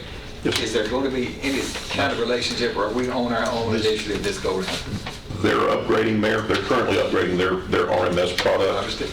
but the two records management softwares are going to be fairly independent. Fairly independent. There could be shared data later with an interface. But anyway, And there also, so that I can further that, there also is a possibility later, I'm going to be selfish and I'm going to say I'm worried about Rutherford County right now. There is a possibility we can interface into Smyrna with their record system and their warrant system, which would be incredibly helpful for our clerk's office at some point as we move on in the judges. And we've had some very, very progressive meetings that have been hosted by Deputy Mayor. So with all the judges and the clerk's office and the district attorney's our office. intent is to interface, of course, we build the interface, but the interface with every agency that we can. But that's, but it will be basically independently run on Yes, sir. your servers, your equipment, yes, at the sheriff's office. It will be hosted at the sheriff's office. it'll be hosted. We're going to host it, it won't be with the city. Yes, sir. And I just want to say, Lisa and I, through this whole discussion process with their budgeting, we have been talking about this for a long, long time. It's critical to us gathering information that we can really use to support all these initiatives we're trying to take. Until we make this step, we can't do what we need to do as far as other things we're trying to improve in this whole judicial process. So we just think this gives them a 2 or 3 month head start on waiting to put this all the way through the budgeting process, and we think it's time for us to to move on. We think the dollars are there, and Lisa can tell you about that. So I'm very much in favor of this. Yeah, I think, you know, you said you were talking about the records management system. I think for having spent time at some other agencies and so on throughout my career, there's a reason you want some of this to stay with Rutherford County, and we don't want it, but yet the software that's available, this company was known as Visionaire prior to being bought by TriTech, and I've been acquainted with it for quite a few years in several different instances, and they're not a novice to this. They're not like some of the other instances that you were referring to, Mr. Turner. They've been around. They've been doing this. And we do want to share, but we'll do that through a process called data mining and so on from other agencies and so on. But we do want to, at the same time, we don't want necessarily every piece of information shared with everybody and so on. So there's a very logical aspect to this in terms of preserving everything that needs to be preserved. One other very important side note is that we've talked about, and I'm not going to beat this horse, we've talked about the old software that we have, and we know we have issues with that. There's another key element issue that we have a professional who's helping keep that system alive right now, who's writing code. And verification came through within the last few weeks that that particular product that's running there will have an end of life in less than 3 years. It won't be viable on the software that you see that runs computers currently. Windows 10, these higher 64-bit systems, this software can never be compatible with that. So we know we have to do something, and obviously I definitely don't want to wait till the last minute to do that. So because of that issue, it just makes good sense, I think, for us to really be ahead of the game and start looking now instead of having to try to drag a process out over a 2-3 year or a 2.5 year project. 14 months longer, we're going to be dead in the water. So, show us the money. There's the money. Okay. You're right there, and just I'll quickly go through this. We started the year with our restricted fund balance for capital at $2,006,000. We estimated $1,250,000 for the current year, and we've also amended that up another $1 million. The next line down, collected today, as of today, we had collected $2,406,500. So we already are $156 over our amended revenue. We appropriated this year for various reasons, vehicles, GIS, fire, OIT, of the same amount of revenue we estimated. The only amendments that we've done today was this purchase of property at Florence Road for $205,000. You did another $100,000 tonight. And then this project, $1,336,500. So, end of the story. As of today, if we closed our books and we spent all this out, we would start the year at $2,245,000, and we still have two more months to collect development tax. So it may very well be more than that. So the amendment, if I had one in front of you, would be to use the development tax to fund this and to transfer it to the capital projects fund. That way it will cross years easier than having to restart next year. But we want both the RMS and the JMS systems to flow one right. It'll be one project for us. Yes, sir. But they might not, I don't know if you enter into agreements for all parts or pieces of parts, but it doesn't matter. It'll all be in the capital projects, and that fund is set up for projects that cross fiscal years.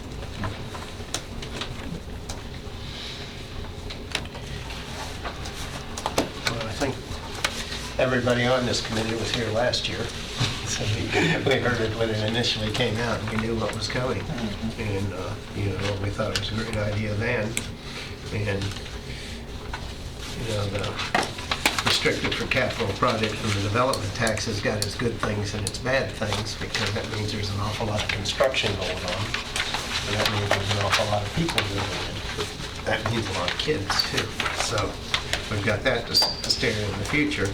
But, I think we all think pretty highly of this, and especially since the CAD system went through without really any hitches. And it's working and doing what we wanted it to.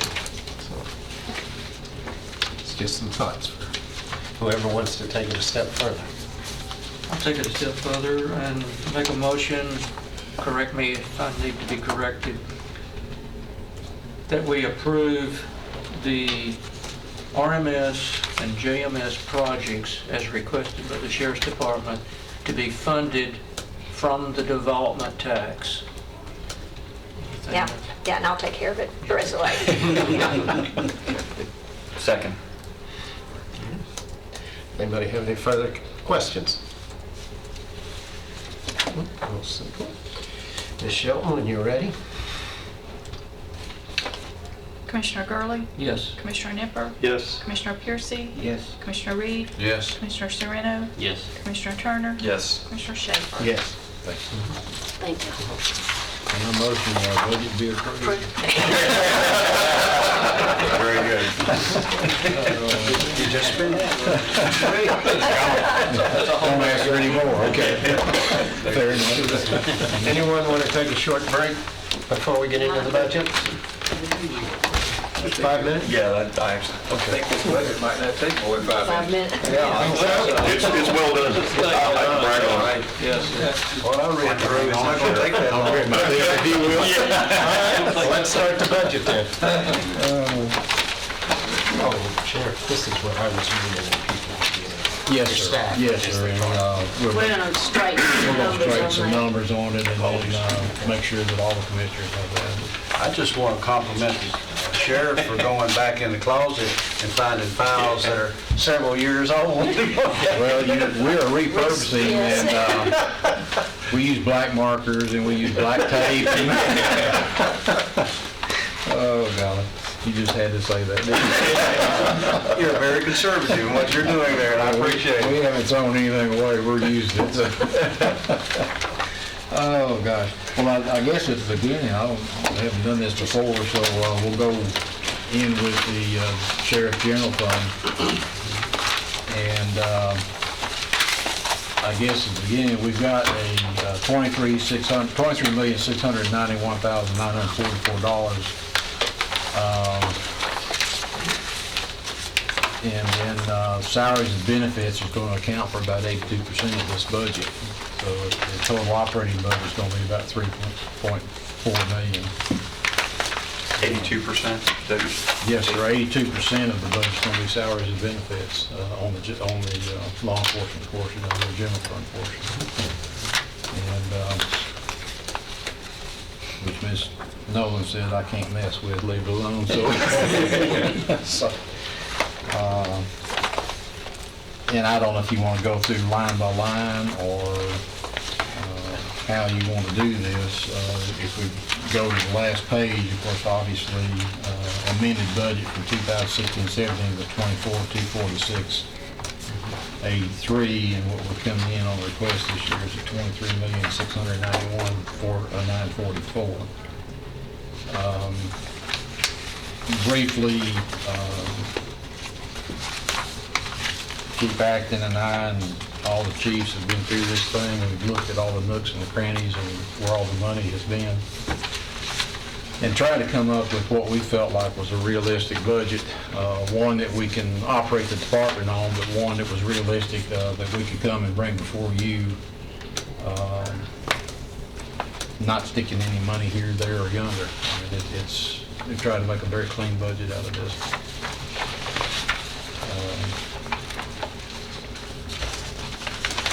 Maybe what we could do is just go through, hit the highlights, things that changed Just right off the from bat, last year. we're under $554,000 from last year's request, and we are adding an SRO to that, okay? So, Let me address, I guess I probably need to address something that is going to change, and what is it? the people that are living in. Just go to this one right here. Okay. on That's the- the easiest On thing. the back is the first page.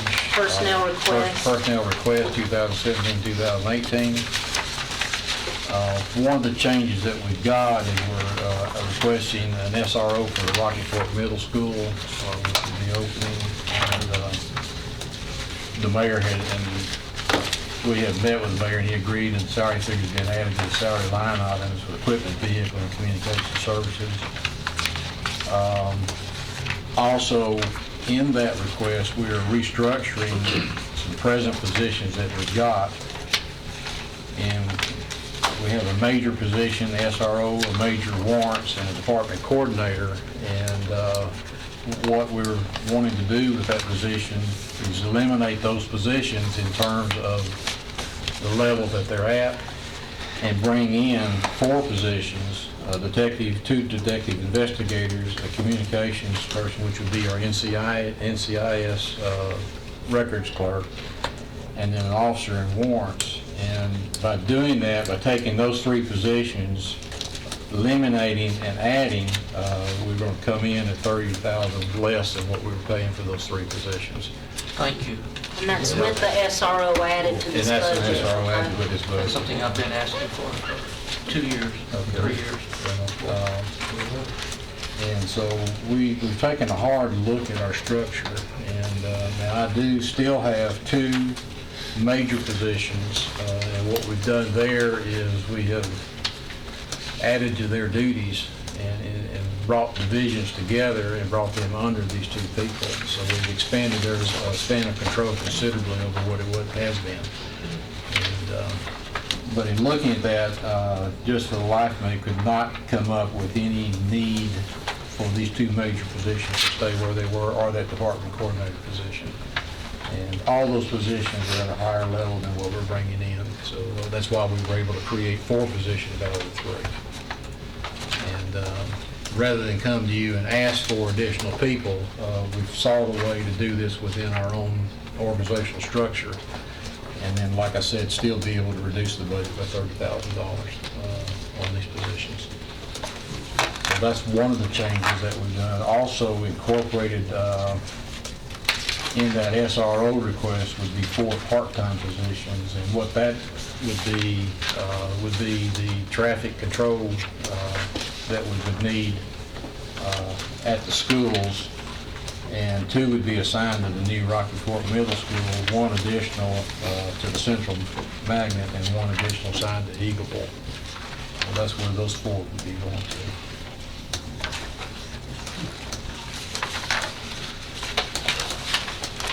You want to keep following this, Commissioner, the way we're going? All right. The overtime, the department request for 919, it was a $4,000 increase to accommodate emergency committals. The problem we've got with emergency committals is they're on the rise, and we find ourselves consistently being sent to Memphis. We're having to actually take an emergency committal, that's where they find the bed, and what, we have 1 today? I have one every We have day. 1 almost every day. One to Memphis and 1 to Mississippi. 1 to Mississippi today. So we are finding ourselves increasingly having to travel. We have met with the hospital administrator, St. Thomas, in talking with them concerning, and specifically the whole meeting was built around the problems that we're having on emergency committals. We had 1 day over there in the afternoon, I think after lunch, we had 9 lined up in the hallway over there to be transported.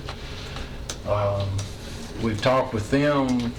Stonecrest uses a Skype type where they can talk with the mental hospital and get an approval for a bed and so forth. And we suggested St. Thomas that they look at this and see if there's something they can do to where we know we got a bed before we go. One of the problems we get is if we go to Memphis and they then interview the subject that we've taken down there and said, no, then we end up bringing them all the way back. The problem we've got is the law states that we are the primary transport for emergency committal. And we've talked with the association in terms of, is there something you can do to help us on this? We used to have that we weren't the primary. There is a provision in the law that says that if a family member is willing to transport the individual, then you can do that. The problem we're running into, and what we've talked with the hospital administrators about, is the doctors from a liability standpoint are not willing to turn loose of that, and they want us to transport it. So there's a disconnect there to some extent.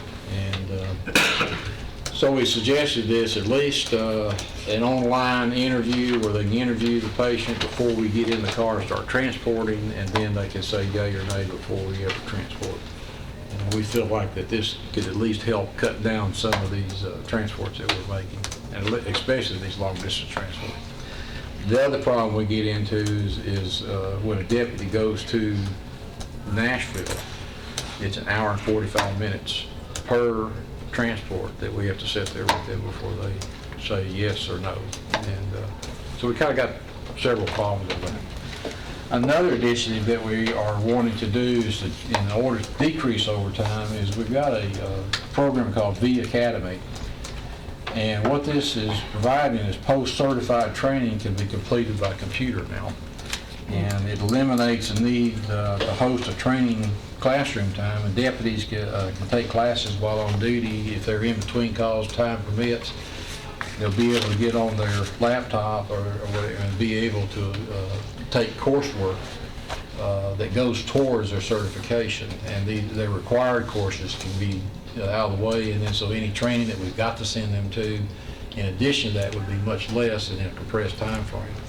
And this is $69 per person is the cost of that. Very good. And of course, there is what we're looking at is a lot of the schools that we have are out of town or whatnot, and this will eliminate that need for travel. Travel or car, per diem and everything. So we felt like that this was a very viable alternative, and so that's what we're budgeting in that. We're putting that in the budget to try to help on our overtime. And no increase either and to the training. no increase to the training. So Plus, we could start hosting. Better schools. Better schools. Yeah. One of the Yeah, problems it's I've money, had. right? That's what I was getting at. Yeah, it's one of the problems I've had is a 20-year deputy, and they're going to a basic class. Right.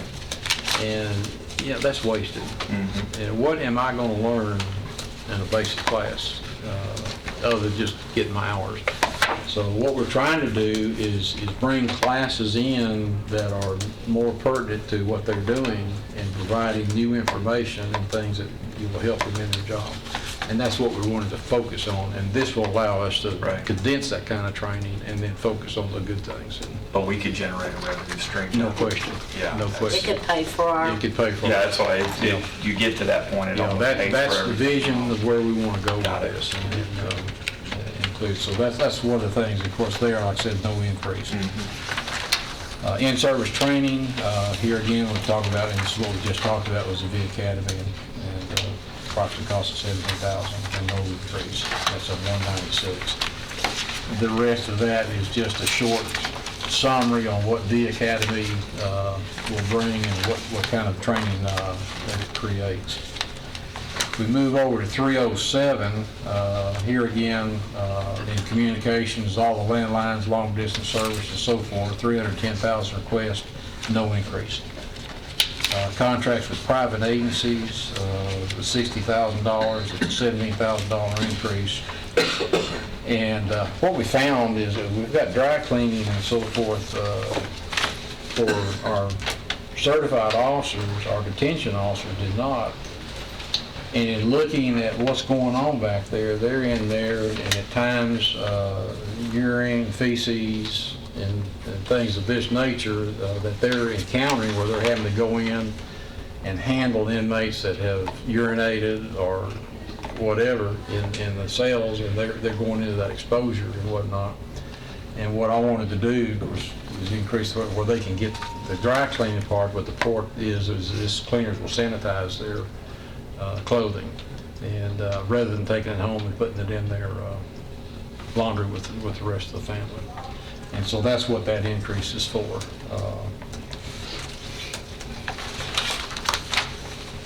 317, provide a detailed list of accounts and line item, and that's next three pages is what all goes into that 380,000. These are contracts that we've got that we basically have no choice. I mean, these are, and you can look, and I don't want to go through 3 pages of it, but if any of them raises a question. And as we go along, I mean, there will be additional contracts as we mechanize, and there will be contracts that's going to be added where we have to go to year for maintenance of the equipment or the licenses and so forth. But that's basically, if all those items are covered in those 3 pages, what goes into the $380,000. It's not pretty, guys, but technology costs money. Yeah, I'm yeah. sorry. I don't like it I anymore don't than you either, do. but that's a part of it. Maintenance agreements, Electriver, black box MTR copiers, custom signals, which is our car cameras, Gory Reagan, door locks and so forth, Motorola warranty, and so that's the $100,900. Increase is due to the Motorola warranty on a new CAD system, and that's a $25,000 payable in January 2018. 336, maintenance and repair equipment, no increase in that line item. And of course, what that includes is maintenance is required for all sheriff's office equipment, including the firing range. But that request stays the same. And then maintenance and repair on vehicles, again, $150,000, but it's the same request. We've not increased that amount. 348, of course, is postal charges, $1,000 increase due to shipping costs, and the shipping cost has increased on what we ship. 349, printing and stationery, $4,700 decrease. And looking at items purchased from this county, pre-printed materials, business cards, and custom printed items. We've taken a hard look at what we've had printed there, and then felt like that there's other sources that we could do that we can go to that's cheaper. And so we're taking a hard look at what we have printed and what it's costing us. 351, potential use for rental of equipment for one-time project. These are storage containers, Vision rental. This is where the night goggles we talked about last time is in that, and that's a $5,520 increase, but that's because of the lease on that night vision that we approved at the last meeting. So it's $8,700. Veterinary services, K9, amount of $6,500, no increase. Other contracted services, $399 is $300. Charitable donations. 401, animal food and supplies, K9, and mounted is $96.25 with no increase. 411, data processing supplies, was $15,000, same as last year, no increase in that. Toner, CD, DVDs, and so forth. 425, fuel for all vehicles, same request as last year, $600,000. Instructional supplies for SRO programs, $18,500, small increase due to new brochures for community service programs. Law enforcement supplies, $431, is an actual $30,700 decrease from last year, so we're requesting $56,000 in that line item. Vests, badges, and insignias and so forth. Standard office supplies is $50,000, no increase. Periodicals, $9,000, no increase. 451, a decrease of $46,366, and the is uniform account. And what we looked at here is we found a supply of what we call gently used uniforms. And so some of our employees that will be coming in or replacement uniforms are going to get gently used uniforms where they've been cleaned and whatnot, and we're going to repurpose and reuse these as opposed to, they're not doing us any good sitting there lined up, and so we're going to reuse them. And that's the reason for the decrease in the uniform account. They gave me gently used, I think. That's trouble too. So items purchased from this account on 453 is vehicle parts, no increase in that to 180. Items purchased on 499, unclassified items purchased, SRO evidence and CID supplies, and that's no increase at $40,500. Detective Division of 505 at $20,000. These are items for the CID, there's no increase there. We have on the 599 would be a community service bike patrol equipment evidence and JDC program supplies. 16,100. That's a $6,100 increase. What we're doing is a certification of our evidence room. It's going to be with the International Association of Property and Evidence. And this certification is going to help the department improve our operation practices and policies. So this is something we never had there at the sheriff's office. And what's going to do is to help the potential loss of stolen property and evidence and address inventory levels that are predicted on quality review and disposition practices internally. And this is through criminal justice partners, and it'll be through courts and prosecutors, the regular department and internal audits coupled with independent agency reviews, regulate law enforcement property evidence or management. I don't know, for those of you that have seen our evidence room before and after, is remarkable in what we've got there now as opposed to the junk heap that we had before. Tremendous job, and we felt like this certification will go a long way towards helping us in the law enforcement community. 708, communication equipment, no increase at $180,000. This is phones, radios, and support service for purchase equipment. 709 is $50,000. It's a $20,000 increase to support training initiatives, improving at our training room equipment such as computers and printers. Law enforcement equipment, decrease of $76,634. And of course, this is ammunition, firearms, accessories, protective vests, and so forth. Non-lethal items, so we decreased that to 76. 718 on 470 is replacement for 10 replacement cars, decrease of $530,000 in that line item. We feel that 10 cars would be adequate for this coming year. 719 is new copiers, shredders, high-speed scanners, and related items, and that's a decrease of $2,700. Large equipment purchases stays the same at $10,000.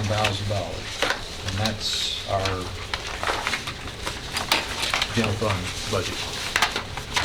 So the total decrease $534,000. Okay.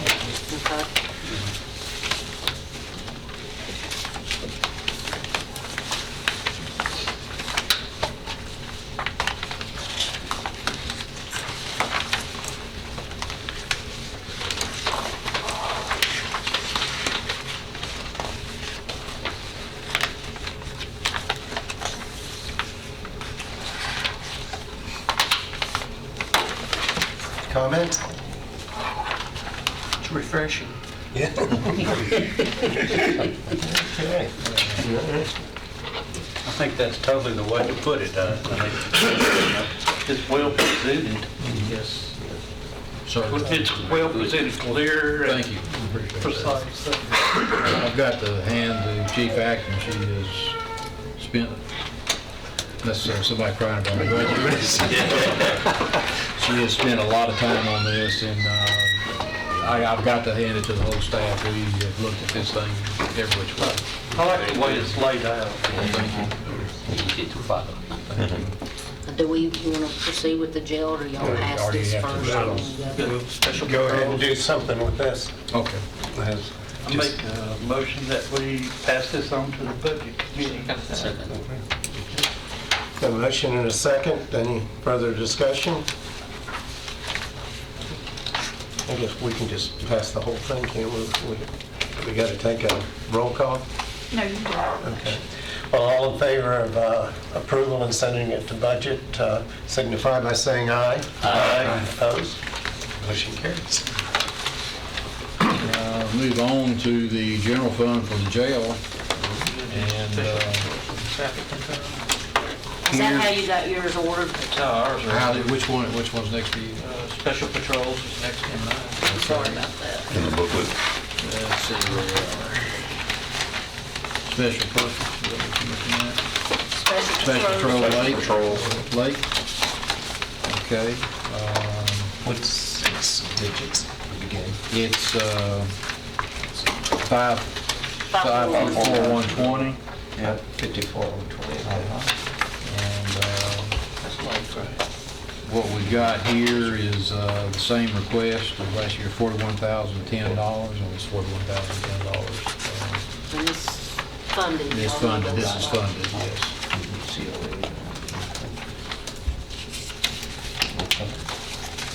Same as last year? Yes, sir. Questions?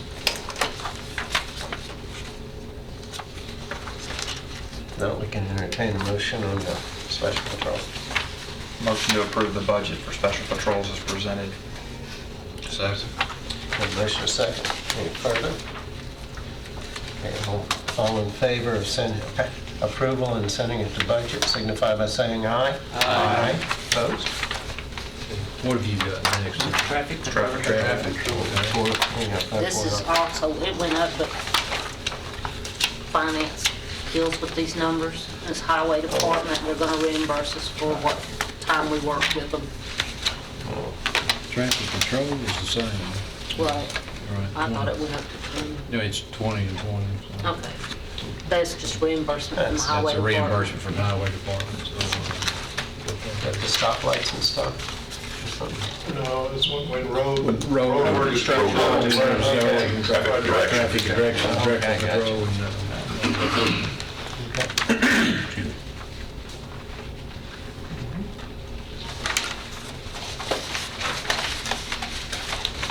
Make a motion to approve the traffic control budget.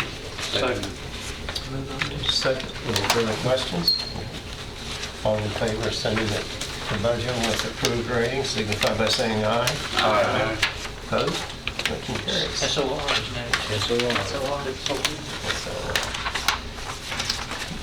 And again, these numbers are, we did cut their overtime to 5,000, but really that's the only cut other than salary issues that we have to give them. So basically went down $2,000. About $2,000 decrease in that from last year.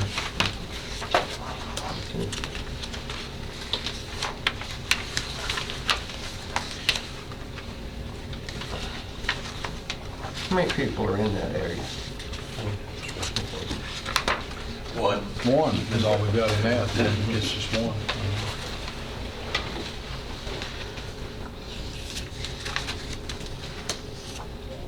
Any questions on 54160?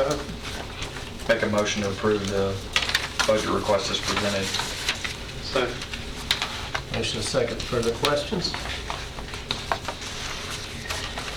All in favor of approval and sending in the budget signify by saying aye. Aye. Opposed? Motion carries. Here it comes. Which one is that? With the jail now? Yeah. We'll get Okay. this straight before Ours budget is- finance. Okay, overall, the jail fund, here again, it's going up $10,000 from last year. Salaries and benefits are going to account for 50% of the total budget. Does this include an overall raise in it? Yes. It does. It's got this normal step. Normal step. Step raise. Normal step. Okay. You'll get, Okay. you'll get something overriding when we talk about Okay. all of the salary tables, et cetera, that are being reviewed and developed. Approximately 16,000 or 16 million of this is total budget, 16,000,003, but the 8,123 is actually the operating portion of this. So overall, $10,000 increase over last year in the jail budget. And most of that is accounted for this GPS system for trustees that we have instituted as a result of TCI review. But other than that, it's the same budget. Hey, just a quick question. Sure. On utilities, as of the first 6 months, that was through half a winter, basically. We didn't have a winner. We didn't have that. You look back over the last 5 years like I did, Yeah. and what we're getting is appropriate. Yeah, what It's just Chief unusual. Akin did, and that was one of the concerns for us, is because there's such a difference in this. And So that was one of the things that she did, was we had to take a 5-year look as opposed to a year to year. And we're going to budget for it. Hopefully we have another mild winter and then, the money's turned back in. We're not just gonna spend it. If we have any No, left over, we're not we'll going to come to you and say, hey, this is, So, Well, we're gonna ask something else, and I think, where is it? Sheriff, $399. I just want to say, I know we were out there last week on a tour of the facilities that you have there, and I just want to compliment a marked difference in what we have seen before. That I could tell that there was some change, that the attitude of the employees, for instance, I could see that, as well as we went through the towers and saw there. It was just a total difference, and I think the chairman might echo on this, because as we come out the door after the tour, we even made those remarks that it was just a total difference that we could see. We appreciated that. well, thank you. I think we've got an outstanding staff, and I've said this from the beginning. The people were always there. It's just a matter of where do we want to go, and giving direction of where we want to go, a clear direction. And then the other part of that we found is proper training that had not been given. And I think the buy-in from the staff has been tremendous, because what we have accomplished as far as we've moved 400 beds in 14 days, and that's physically taking them off the wall and realigning them. We're adding 26 showers. So these are not small projects, and everybody has pitched in. So I appreciate your comment. I know they do, because they have worked hard. Really have worked hard. Personally, I like the tape on the floor in that one spot. Well, it's cheap. It didn't cost us anything. So that was achieved its purpose. That was a no frills fix. Not in the middle of booking flow. Would you believe that? No. I like it. It's $399. That's Dr. Rudd. That's and now and this y'all. is an There's an estimated RFP. cost. Okay, so you haven't. He's got a new contract coming this year. The mayor made a suggestion Yes, sir. about a 10%, was it 5%? 5% or But this is. you have the same number, you haven't changed it yet, or did you increase it 5%? We did the 5%. We did the Increase it 5% just as a hedge against a likely increase. We don't know until we get these bids in what it's really going to be yet. Last time his was the only bid, wasn't it? That's correct. Yeah, but we understand there may be several show up this time. Okay, so that's just hearsay, but possibility. Okay. Still, that could and will adjust. Depending on what the RFP comes in. $220,000. Yes, sir. Yes, sir. Okay. That's basically the jail budget. Other than the change on the Dr. Rudd contract and the 10,000, that's pretty basically it. We've decreased some items to compensate for where we are. But,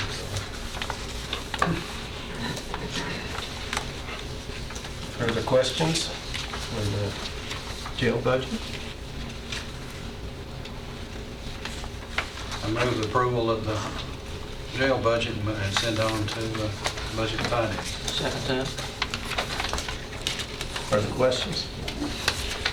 All in favor of approval and sending it to budget, signify by saying aye. Aye. Opposed? Motion carries. Special purposes. Special purpose. That's easy. yeah, that's 10,000. 10,000 and we'll deal with it in August. Before we go to put it in line Go to put it in item. line item, yeah. But as this is all ending fund balances will be amended to the 2017-18 budget.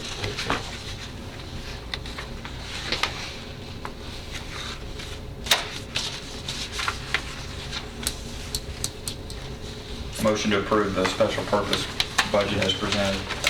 Second. There wasn't any questions, so there's probably no need for any further questions. All in favor of approval and sending it to budget and finance, signify by saying aye. Aye. Opposed? Motion carries. Drug enforcement. drug enforcement, we've had an increase in rental funds for investigations, an increase in vehicles used for long-term surveillance. It's requiring more maintenance, so they're getting older. And basically narcotic-related ID clothing, $1,000 increase there. Raid jackets. Raid jackets and things of nature. that nature. Oh, they don't have special ones. No, they can't camo themselves. Very They've visible. got to be seen. Supposed to be clearly identified. So we, that, in that particular, going from 454,160 to 535,160. But they're doing a pretty good job from what I've read. They, Proud of them. proud of what they're doing, what they're accomplishing.